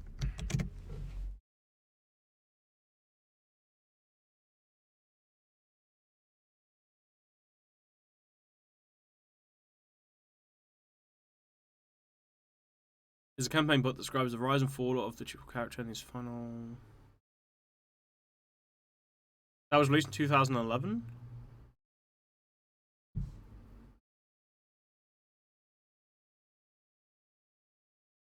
I mean, this... Apparently, like, this got released in 2011.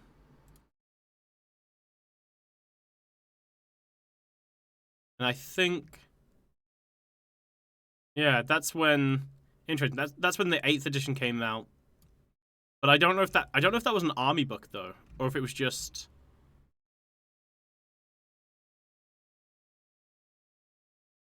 Yeah, because it says it's from Warhammer Forge. I haven't really read much about that, so I don't know.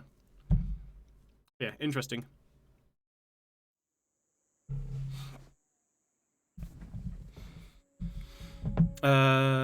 This is the Chaos Dwarf thing from Forge World. Hmm.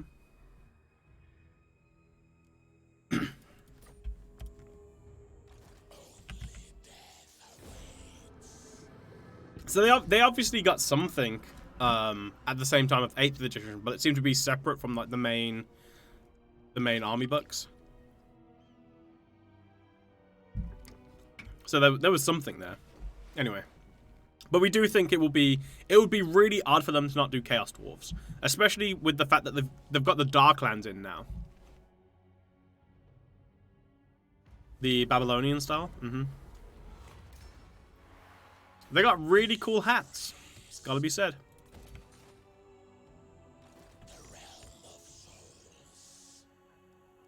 Right, Arkan, when are you back, dude? Keep dying on me. 2 turns.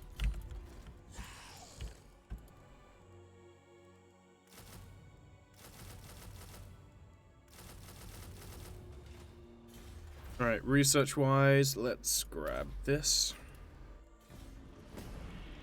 Screw the hats, love the beards.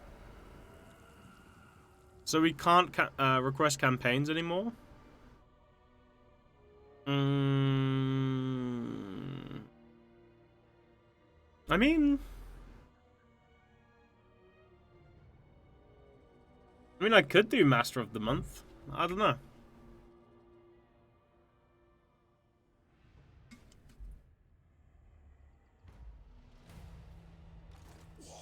Oh, ho, ho, no you do not, sir. Power in unlife. Stride for greatness.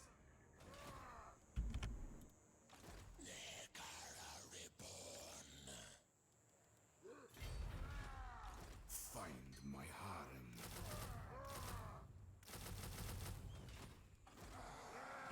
Right, I'm gonna have to tempt this little dwarf to come in and then hopefully ambush him.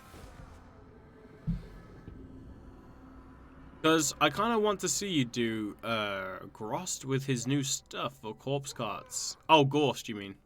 Damn, looking at those Forge World models, if they appear, it's going to be great in Total War Warhammer 3. Impressive sculpts. Yeah. Oh, dude, some of their models look amazing. Gotcha. Legions withdraw. Unfortunately, I didn't get an ambush. The ambush seemed to have been discovered. But I did get him to attack me. So, the only reason this guy attacked me is because of the programming in Total War Warhammer. And what I mean by that is, obviously, if you looked at what they threw at me, you would have seen that, you know, most likely the computer would have been like, oh, this army's too strong, I'm not going to attack it, right? That would normally have been the response. But what happens is that the computer can always see you when you're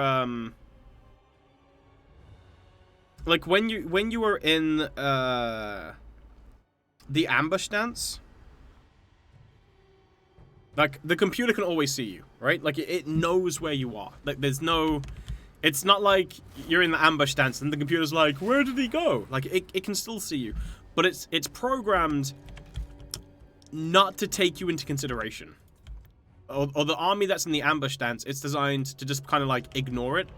And be like, oh, don't worry about that. It's fine. So what happens with the programming is the computer knows where you are, but it doesn't take you into consideration. So it goes to attack, like, the army that you're using to bait it with. It then spots your army, because for whatever reason, right, like, its ambush defense is enough to defend it from the ambush itself. So it spots your army, but here's the kicker. It does spot the army, and it does realize that it can't win, but because the programming is still there to be like, don't take that army into consideration, it continues to attack. Whereas normally, it could just break off, retreat, and run away. Does So that's why it continues to come at you and basically just kill itself.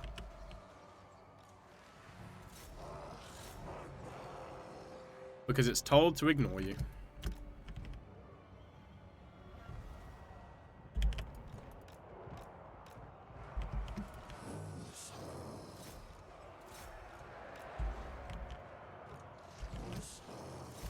Alright, take out those slayers.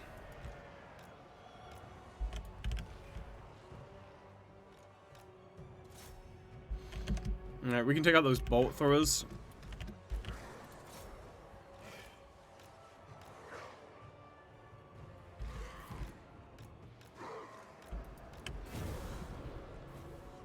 It's gonna be a bit of a nightmare trying to deal with these range units though.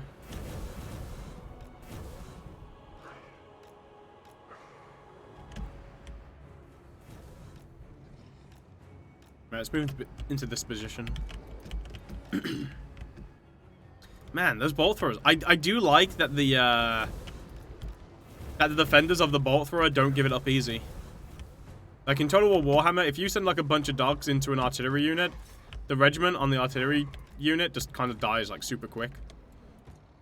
In Steel Faith, they still put up like more of a fight for a long period of time. They still die quick, but it's a little bit better. Oh, right. I forgot I got this.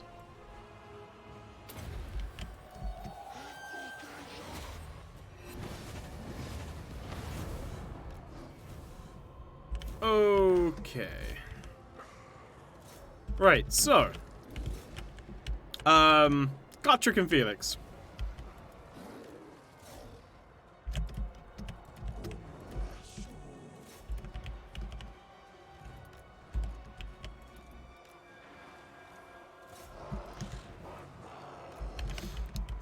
So after the events at Carrick 8 Peaks, they decide to head back towards the Empire. But obviously, this time heading back, that it's just the two of them. They don't have like a caravan or anything to assist them. They're basically just by themselves, right? It's a bit of a struggle, but like the story itself doesn't go into like full detail on like what happens on this adventure. You're just kind of like told there's a bit of a struggle. It's not as easy as it was to make their way out of here because they're by themselves. But eventually, they get to the point where at night, on the previous night, like Felix is able to see like town lights, and it's like finally we've made it back into like the borders of the Empire. Like we've made it. Unfortunately, on the following day, as they're making it towards the settlement, a bunch of mutants come out of like to start chasing them and go to attack them. Unfortunately, Gotrek, not one to refuse a challenge, decides that it's in his best interest to take on these mutants. Now, while he's doing this, there's a bunch of like slingshot bolts being thrown at them. Felix, hiding behind a rock not to get hit by a slingshot, decides, you know what, I'm just gonna stay here. Gotrek, on the other hand, though, just decides, you know what, bring it. And he puts himself on a little rock, spreads his arms wide, and is like, come at me, you mutants. And they're getting closer and closer and closer to him. Gotrek at one point is just like, come on, manling, it's time for the bloodletting. And Felix is just like, I don't want to do this. And he's getting really pissed off with Gotrek at this point. And then eventually, Felix realizes it's useless. Like, we've got to make a stand. Like, we're not escaping from this, whatever. So, Felix gets ready to attack. And then he notices that there's like a red mark with blood coming down on Gotrek's forehead. And he's been hit by one of the slingshots. And he starts to rock a little bit, and he's a little bit groggy. And Felix is just like, oh shit. Because he knows that if Gotrek goes down at this point, there is no way he's going to take on these mutants by himself. Like, it's a death sentence. So he is really, really worried. Luckily, though, the look of surprise on Gotrek's face quickly turns to anger, and he basically just screams out, really pissed off, and charges directly into the enemy.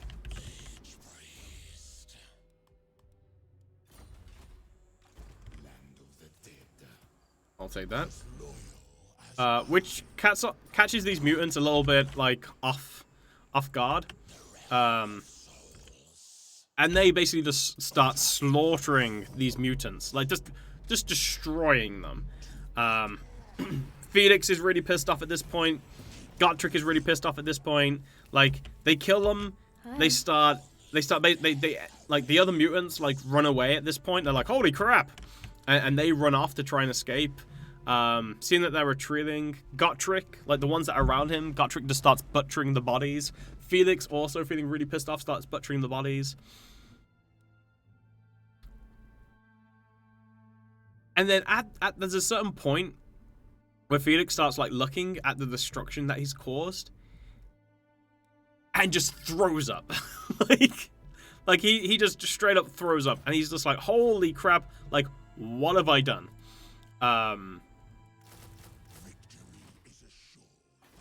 Because they like I said, they literally just butchered these dudes. It's not a pretty sight. Wait, how are you back alive? Oh, because you only had a critical failure, right? And then he washes off all the gore and stuff. Also, it was the first time they actually tried out Karagul, because he didn't have to fight the greenskins, and the blade is perfectly balanced in his hands, and it is like super sharp and just kicks butt. Like, it's a really cool blade. Its hilt is in the shape of a dragon, and it's got a bunch of like dwarven runes etched along the blade, and it's really, really good. Should I get this? Yeah, we can get a casket of souls. Yeah, dude, that sucks. Once you lose your legion, you never get it back. I wonder if that's intended. Seems kind of crappy that you can't get your legion back. Or maybe there's a way to do it, and I just haven't figured it out yet. Anyway.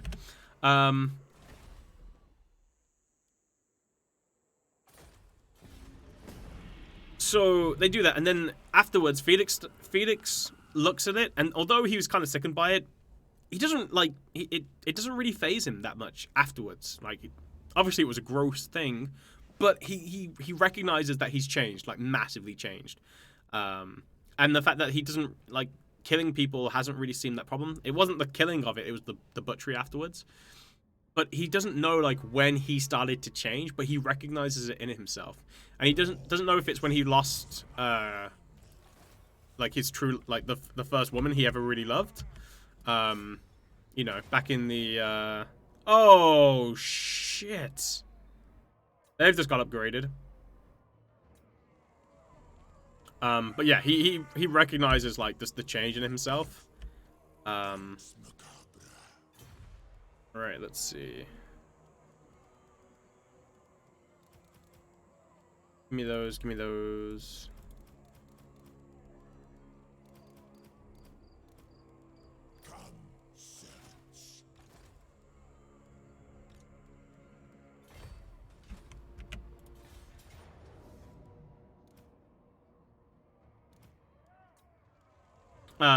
Right, anyway. He washes off all of the blood on himself. And then, while he's washing himself, right, and just kind of, like, taking in, like, what just has happened. Also, where did my money just go?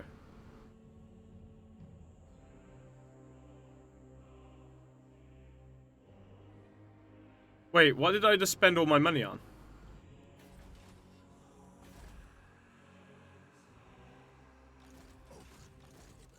Oh, the casket of...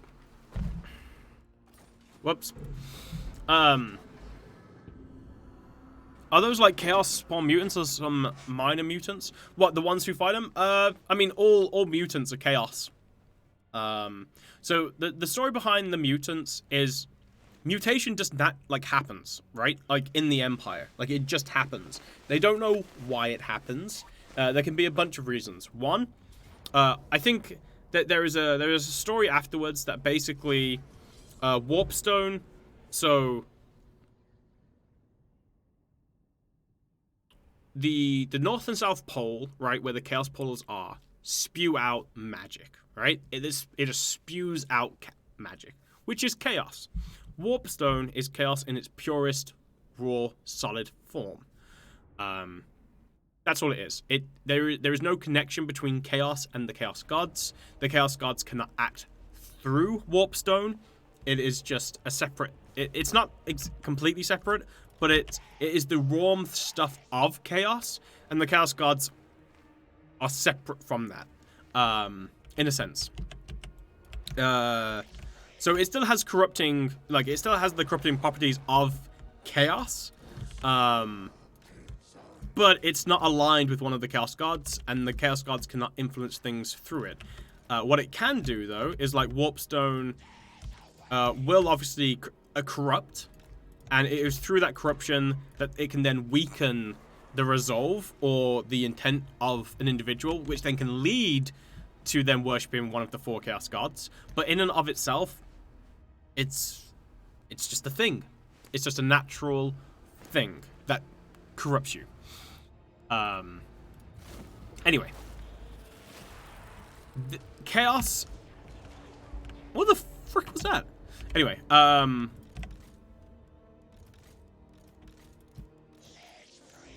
The Chaos Portals basically spew this stuff out, right? And what it's believed that happens is small flecks of this is sent off into the world, because chaos just floods the world, right? And it's only the vortex that the elves were able to make that stopped chaos from basically flooding the entire world. So it's believed that basically some of this warpstone just naturally gets into the human population, like in small amounts, and that just naturally causes mutations. Some mutations, so like some people like fully ingest warpstone for multiple reasons, or they handle warpstone for unknown reasons, just like that troll. So that can happen. Some, they're just unfortunate victims of it, and then others are, you know, legitimately worshippers of chaos and get blessed by the Chaos Gods with these mutations, right? So there's a bunch of reasons why it happens. Now what tends to happen is the individuals who just end up like one day being mutated and, you know, really having no say in it, those guys, sometimes they're like, you know, sometimes they're just outed straight away, like, oh my god, my baby was born with a mutation, get the witch hunters. And the baby's probably like burnt or something. Or, you know, these individuals are like, wait, that's my child. It's done nothing wrong. And they basically hide it from society, and then care for it. And then eventually, you know, either they stay in captivity, just like hidden away until they eventually die, or sometimes they escape and they go into the woods, and then this basically, you know, eventually they find other mutants, and they band together for survival, and they have to raid and stuff like that purely so they can survive, right? Like there's no real, it's out of a necessity to survive rather than, oh, it's because they're evil that they're doing this. And this is what these guys are. They're just a band of mutants who, you know, look for easy pickings in order to be able to sustain themselves. That's it. Interestingly enough, in this scenario, like, there's one guy who's got an Alk head. So technically, I guess you could say he was a beastman. But yeah, I guess not all beastmen join up with other beastmen. Some are just like, yeah, it's a weird scenario. Like there's a bunch of times when, you know, obviously beastmen are born, but there are other times when, you know, humans are turned into beastmen. So are non-beastmen mutants just neutral entities? I mean, beastmen themselves could technically be neutral entities as well. It's just they are born into a society where, you know, you do worship chaos, right? Like that's just the done thing that you do. And I imagine, you know, there's probably such a world where if there was a beastman who was, you know, who had the idea of not worshipping the Chaos Gods, he would most likely just be sacrificed by his brethren. But a lot of the time, because of the worship that happens with the, like, you know, with this, it's not just a case of like you've just got faith in the Chaos Gods and that's it. Like, you just have faith in them. The gods very much, you know, will do stuff, like will influence you in some way, and so that will tend to happen, right? Like, you'll be like, hey, I'm a beastman, let's do some stuff, and then, you know, something will happen, and it's like, yeah, I'm gonna go, you know, you'll go into like a killing frenzy, and you'll end up like killing everybody. Or, you know, you have a beastman shaman who will like do something and rile you up into a frenzy, and you go on a mad killing spree. Like that shit will just happen, right? Like, it's not just, you know, you're just chilling one day and then all of a sudden someone's like, hey man, you wanna worship Chaos Gods? It's like there's an actual influential force. Now obviously, away from that, if you are just like, you were once just like a human dude, and, you know, you happen to end up with an Alk's head, you probably wouldn't have that influence, and you might not therefore worship the Chaos Gods. But yeah, it's one of those weird scenario things where it's not. I don't think that it's ever fully explored. It's just to tell you, like, you know, not everybody necessarily is evil, but they can be, right? Just like, for instance, not everybody who is not everybody who isn't tainted is like, you know, worships Sigmar, for example. So yeah, just one of those things.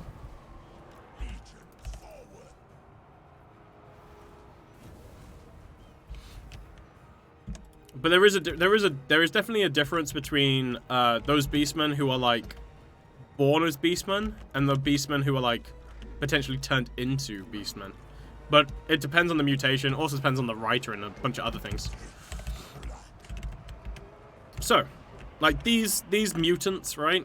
Are the ones, yeah. Magic, right? Without chaos, there would be no magic. The winds of magic are chaos. They are not separate. They're exactly the same.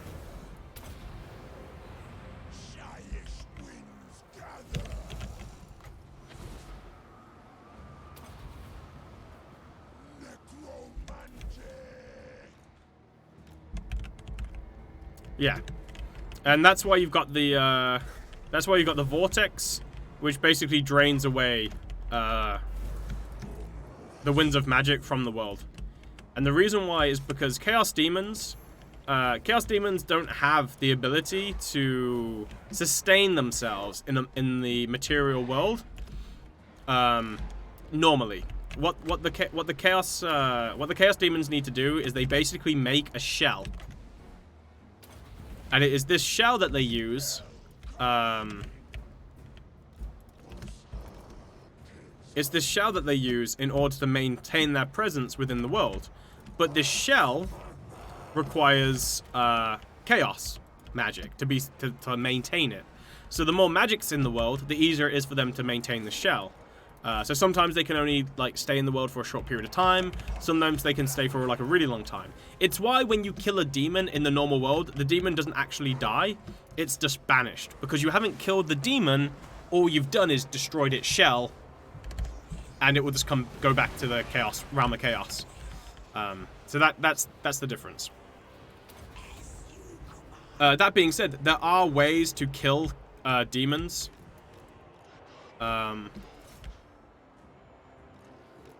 In the normal world, but normally you need like a really powerful like spellcaster in order to be able to banish them, though.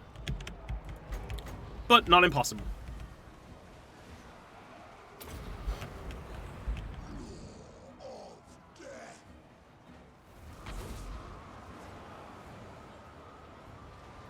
Cool.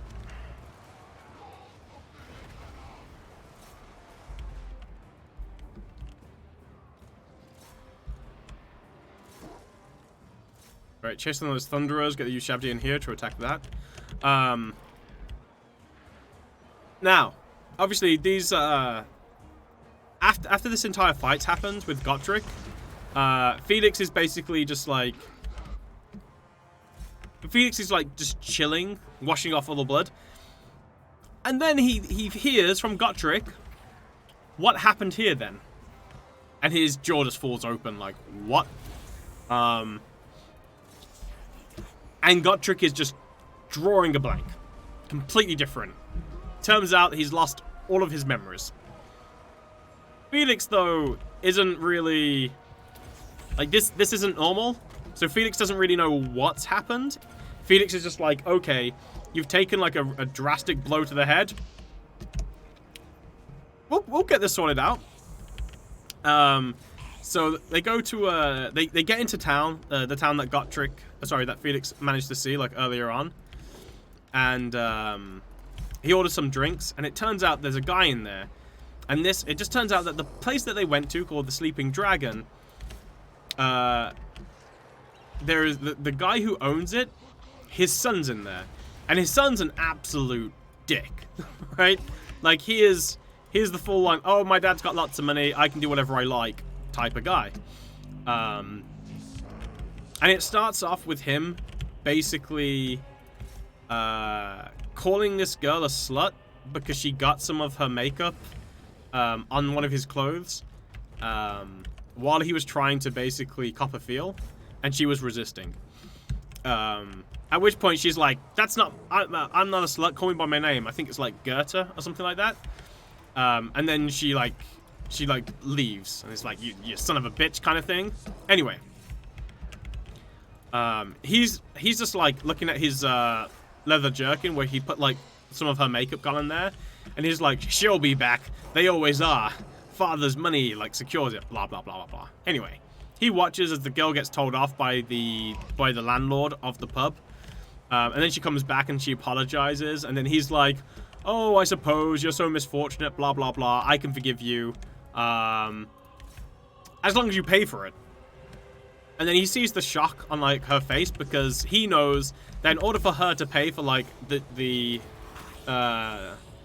jerkin that he's got, it would require her, like, a month's worth of her wages, right? So he's basically just being, like, a mega dick. Anyway. You can see the shock on her face, and she kind of bites it down, and then just kind of, like, nods. And then, after he looks at her, he's basically, like, checking her out, and he's like, or maybe we could come to some kind of agreement if you come to my room at midnight.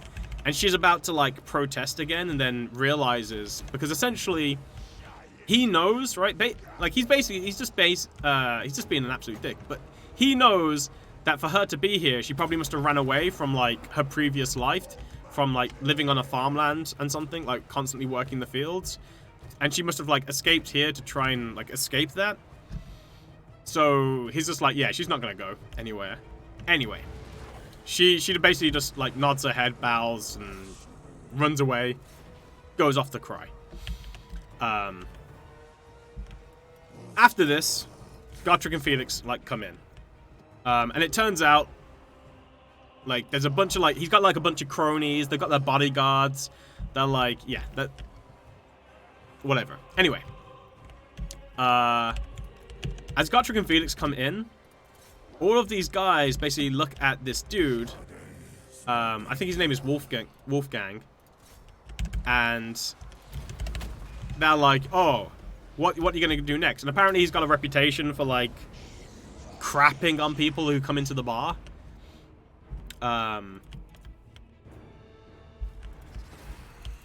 And so he's like, oh, well, I've got a reputation to uphold. And he basically starts insulting Felix. Felix ignores him. He insults him again. Continuously persistent. Eventually, Felix is, like, had enough, and he's just like, whatever. And it's just, like, just says, no, it's you. Like, basically gives him some back chat, and just carries on drinking. At which point, the guy's like, oh, you know what? I've had enough of you. You're being rude.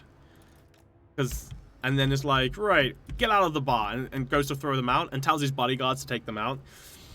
At which point the bodyguards are like, I don't know about that, buddy. They look extremely tough. And then he's just like, how much do you think my father pays you? You'll do it, blah, blah, blah. And they sigh, and they go up to him. Anyway, a scuffle ensues. At which point Felix is like, Gotrek, help me! And Gotrek look at, like, just completely blank stare on him. Isn't sure what's happened, just kind of, like, watches. Doesn't do jack. Felix, like, beats up a few of them, but unfortunately gets overwhelmed because, like, there's a bunch of bodyguards. And eventually, like, they beat the absolute crap out of Felix, throw him out the pub, and then he's bleeding and stuff, and he's like really messed up. And then, like, he doesn't know, like, what happens, but he wakes up later after, like, losing unconsciousness. The girl comes out, looks at him, and is just like, you know, that was a really brave thing you did. Like, let's help you out. I know a doctor who could potentially, like, you know, help you with this situation you got going on. Later on, Gotrek comes out, right? Gotrek looks like he's just been swirlied. Like, they've given them a wet willy. They've messed around, and he just looks in like a state, but still completely oblivious. And Felix is like, what the hell's wrong with you? And Gotrek's just like...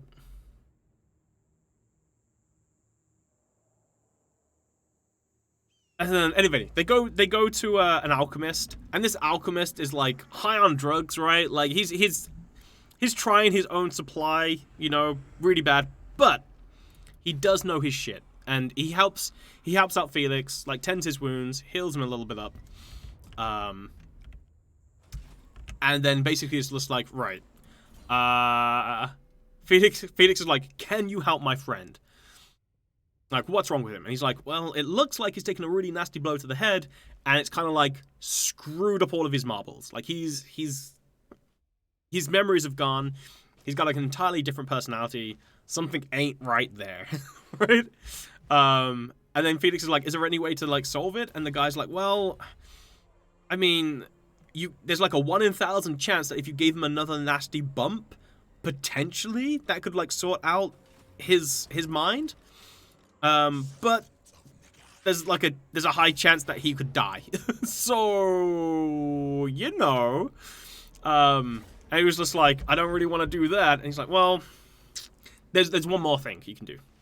Like, there's this really rare plant. Well, it's not really rare, but it's like, there's this plant, you have to pick it, like, during the end of day, and it's up in this mountain. And Felix is like, are you shitting me? And the girl's like, oh, don't worry, there's the mountain where it grows isn't too far from here. You can get it. And Felix is just like, okay, I'm probably gonna die anyway. I'll think about it. And then the guy's like, the alchemist is like, all right, okay. And he's like, where can I stay? And there's a temple of Shaoya, which you can go to. They take in people. You can potentially sleep there. And then Felix is like, right, how much do I owe you? And he's like, you know what? If you go and get me some sun blossom, which is needed, if you get me a substantial amount, we'll waiver it. And he's like, and he looks at his person, he's kind of like, and you probably need me to waive this anyway, because Felix doesn't have a lot of money at this point. At which point Felix is like, fine, I'll go. Anyway, they go off to this temple of Shaoya. It's at this point that Felix is looking around and is like, oh my god. Like, he recognizes at this point just how badly, like, his clothes are. And he's like, we look like we fit in here. Like, he looks at the beggars, looks at himself, and he's like, we blend in. We look like we match. And he's just like, yeah, we're on, like, super hard times. Felix, Gotrek is just like, happy days kind of thing. Anyway, they stay there in the night. Some old dude gets his leg stolen. Like his fake leg gets detached. And it gets stolen. And Felix is just like... Anyway, they leave. Felix takes Gotrek back to the pub. And at this point, Felix is, like, super pissed, right? Like, he's been thinking about it. He doesn't like the fact that these guys have basically bullied him and Gotrek, beaten him up, and he was unable to get revenge. So he's really angry about the whole thing. Goes to the pub, sees there's a few drunks around, and there's the barkeep. And Gotrek's axe is left exactly where Gotrek left it, next to the fireplace. Another thing that Felix was like, what? You know, just kind of highlighted even more so that something was, like, definitely not right. Anyway, they grab that. And Felix is like, why are you being a dick? Like, why didn't you do anything? You know that guy's an asshole. And the barkeep's just like, no, it looks like you guys are the troublemakers. And before he can get into a fight and stuff, Gotrek's like, come on, Felix, we've got to go to the mountains. And although Gotrek is like completely out of it and is like really non-violent, like completely weird for Gotrek, he's still super strong, obviously. And Felix is like, "Urgh," to this barkeep, and Gotrek just grabs him, like just holds him by like his cloak or something, and just walks off. And Felix's feet just slide across the floor. Because he can't resist it, right? Like it's impossible. He's just going across. Anyway, they leave the pub, and that's when they bump into the girl again. And she's like,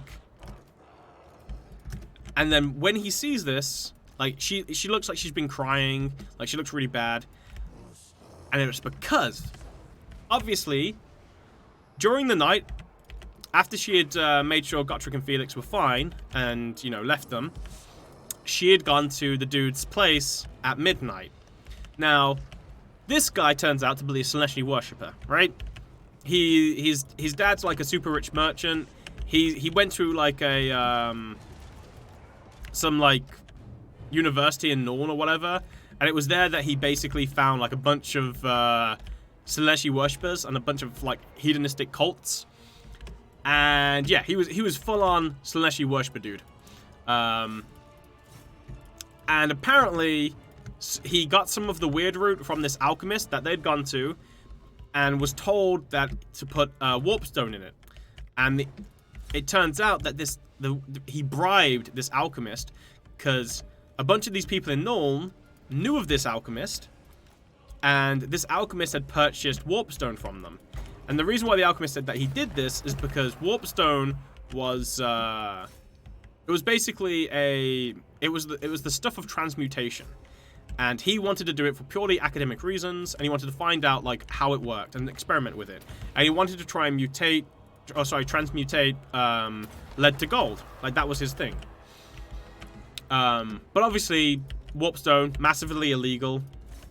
And then they had told this Wolfgang dude about this, and Wolfgang basically was like, you tell me, you mix my weird root, which is like a drug, like a hypnotic drug.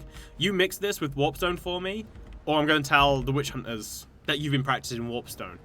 And obviously being blackmailed, he did it. Now, what's interesting about this is the guy is correct. The alchemist. He was technically correct. Warpstone itself didn't have any connection to the Chaos Gods. He wasn't going to be influenced by it. Obviously, it's massively dangerous to mess with, so there's a good reason why it is outlawed. But by itself, yeah, he was right. It was it is the stuff of transmutation. And unfortunately, what happened is this dude who's a Celestial worshipper basically had like this stigmata on his chest growing, which basically is like chaos taint corruption. You know, he's I don't know if it's supposed to be a cancer or what. I don't know. But anyway, he's got this shit growing. He, waiting at midnight, was drinking lots of alcohol, dabbling in this weird root with warpstone in it. He was off his tits. So when the girl shows up at like just late past like gone midnight, he opens up the door, takes off his robe, and is like, "Look what I've got for you, baby." She sees this stigmata on his chest and is like, "Ah!" He tries to like grab her and take her to bed, but he is like, he's massively out of it. She knees him in the dick and runs and goes. And so, she's basically been hiding all night, scared out of her mind, doesn't know what to do. Is like, this guy's got a chaos taint on him, but he's also like the son of the most influential man in this city or town or village or whatever it is. What do I do? And so she says to Felix, like, take me with you. Like, I need to go. But Felix, still being really bitter and upset about getting his butt kicked like the previous day, basically takes out his frustration on her and is like, go away, don't do it, blah, blah, blah, blah, and gets like really angry. And the reason why, though, is because when he first spoke to her, he snapped at her and was like way more abrupt than he intended to be.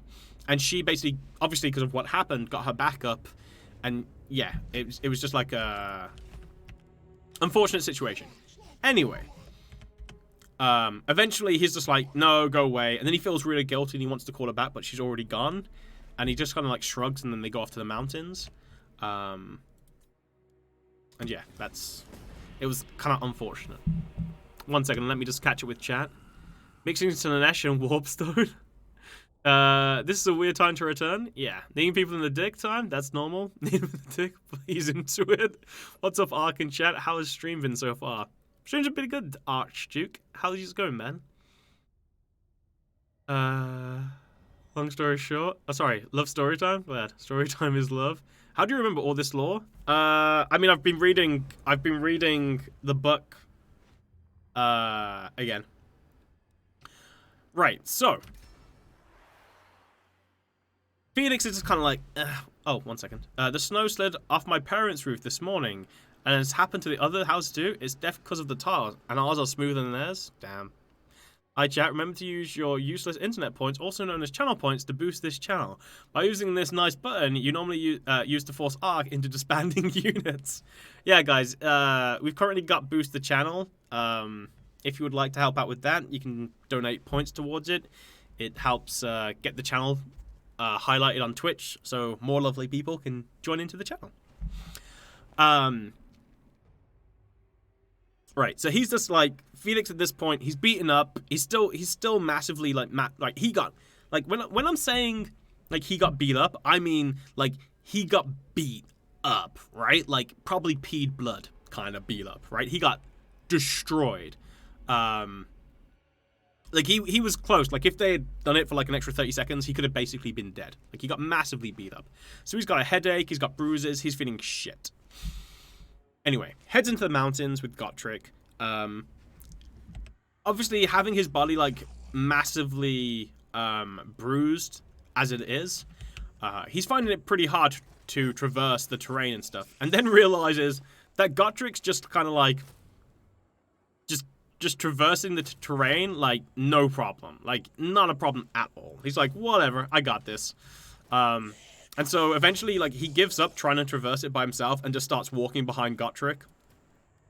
As Gotrek is kind of, like, doing this stupid humming, which is pissing Felix off. And then, eventually, they go. Now, there's a point where they end up in, like, a really serene location. And there's like this place. It looks beautiful. It's got like an amazing view.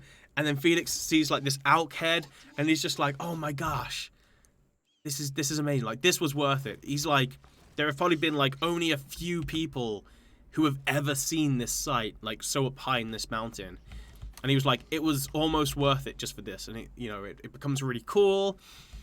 And he's feeling relaxed, and all of the aches and pains that he's been feeling are kind of like starting to leave his body like slightly, because he's like pushing them to the side. And then it takes him a while to realize that a weird human arm comes up carrying a horn to the elkhead's lips, and then it blows on them. And he's like, wait, what? The reason why, by the way, he's been taking painkillers from the alchemist, which is probably why he's a little bit out of it. And then he realizes, oh shit, that's the freaking Beastman. so he's like, time to go. So him and Gotrek start like going back up the mountain to try and escape. And yeah, that like they're running, and then eventually like the mutants are gonna catch them, and he's like, you know what, screw this, final last stand. At this point, Felix is just like, I'm tired. Gotrek's in the Met, like in a stupid way. I'm really upset and annoyed. You know what? I'm tired of being chased by these mutants. Let's freaking end it. And so he pulls out his sword. He's about to make a last stand, and then the mutants get to him, and he realizes these are the mutants, right? Who him and Gotrek fought previously. And so he's kind of like, ugh, whatever.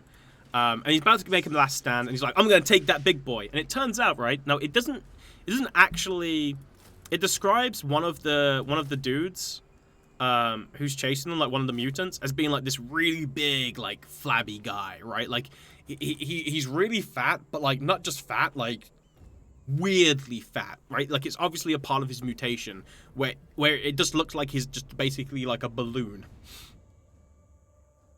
Now it turns out that in one of the stories where it's describing like other stuff, that potentially could be one of the cronies who Wolfgang was a part of. One of them had I think either his son, brother, or something, or like a family member who basically, because this guy's constantly eating, and he's like, oh yeah, he's gonna basically become like this other dude who basically kept on eating until he like ballooned up and then had to run away because he was like a mutant, obviously. This guy could potentially be that. It's never actually confirmed in the story, but potentially. Anyway, they all get to the point where they're gonna like clash with them, but they stop a little bit far away. It sees the mutant punch the alkhead dude in the face, and then he walks up and he's like, "We're not stupid, you know." And Felix is like, "What?" And he's like, "Yes. Don't think we see through your trick here. He goes, you're playing dumb over there, so with that we will come over, and then your friend with his axe can murder us and slaughter us all again." And Felix is like, but it's like, nope, we will not fall for it. We may be mutants, but we're not stupid. And he was like, I told Alked, like the dude's literally called Alked. He's like, I told Alked it was you, but he said it wasn't. And I was right and he was wrong, which is why he got punched in the head. And then Felix and then Felix realizes, wait, they think this is a trick. I'm gonna stop talking before they realize Gotrek actually isn't acting. And he kind of just shuts up and he's like, yeah, well, we just wanted to tell you that we're not this stupid, so bye. And they turn around and leave. And Felix is like, I finally like set myself up to make a last stand. Think this was it. This is how I was gonna die. Psyched myself up, and now he just feels like he's being told off from these mutants as if he's trying to trick them to kill him. Like he must have literally been like, how am I the bad guy? so yeah, they just leave. By the way, during this last stand, like just as the mutants were coming towards them, Felix finds some of this sun blossom and he's like, oh, maybe I can get the sun blossom into Gotrek and he can eat it and then he'll come back and we can do it, right? So he's like, eat this, Gotrek. And Gotrek's like, I don't want to eat this flowers, man. And he's like, eat it. And then Gotrek looked like some chastised child and is like, oh. And then starts eating it. And Felix is like, and then Gotrek like spits it out and he's like, oh, well, it was a good try. Anyway, so that was like, oh shit, okay, right. Well, I guess I'm not gonna die now. And then they pick a bunch of the sun blossom because it's about to go nighttime, so they realize that they've got to pick it now. So yeah, he picks a bunch of it, and then they end up back at the alchemist place. Like they've got free reign. The mutants aren't gonna mess with them. So yeah, they get back to the alchemist, and the alchemist starts preparing the concoction, and then finds out that Greta did go to the alchemist and kind of like hid out, and then it finds out like they basically get told the story of what happened, that she escaped and all this stuff. I did miss a previous thing by the way, where as they were heading out, it turns out that they bumped into Wolfgang again. And Wolfgang was trying to like be a little shit, but was also massively hungover from like the warp stone and weird root and the alcohol. He wasn't feeling great. And they kind of like did some like weird stuff, like said some like kind of crappy messages to Felix, but you know, nothing really happened. But it did tell that Wolfgang was like really worried that Greta was going to go and tell the witch hunters about his stigmata on his chest. But because he was so out of it at the time, he wasn't actually sure what she had seen and stuff. Anyway, gives Gotrek the brew, right? Eventually, and then Felix is like, "How long is this going to take?" And he's like, and the alchemist is like, oh, you know, not too long. And then he's like, Felix is like, you said that an hour ago. And he's like, oh, well, you know, these things take time. And he's like, how long? And he's like, blah, blah, blah, blah. And he's baffled. And then Felix is like, how freaking long? Right? Like, he's super pissed off at this point. because he's gone through all of this stuff and it's not working, and he's getting really upset and mad because he's like, if it doesn't work, I'm never gonna get my revenge. And then the alchemist's like, well, it probably should have worked, like, straight away. Like, I'm not too sure. And Felix is like, rage! He's basically been fiddling with this pestle and mortar, and he goes, and then he's like, I'm gonna kill you, kind of thing. And then he throws the pestle and mortar at the alchemist. The alchemist dodges out the way, and it whacks Gotrek straight on the head, right? And then he's like, I'm gonna get you! And they chase each other around the table, and the alchemist is like, Greta, get the guard! He's gone mad! And then he tackles the alchemist, and Felix is throttling him, and then just out of, like, just behind him, he goes, Manling, not that I'm one to say no to wanton violence, but why are you throttling that manling? Or that human or whatever? And then Felix is like, wait, what? And then he's like, and then Greta's like, oh, the pestle and mortar, it must have hit him in the head and revived him. And then the alchemist's like, actually, I like to think it was the delayed concoction of my brew. Thank you very much. and then Gotrek's like, why am I doing here? Like, what's going on? It's like, Felix like, what do you remember last? And he's like, oh, like, we were just about to fight those mutants. Like, what?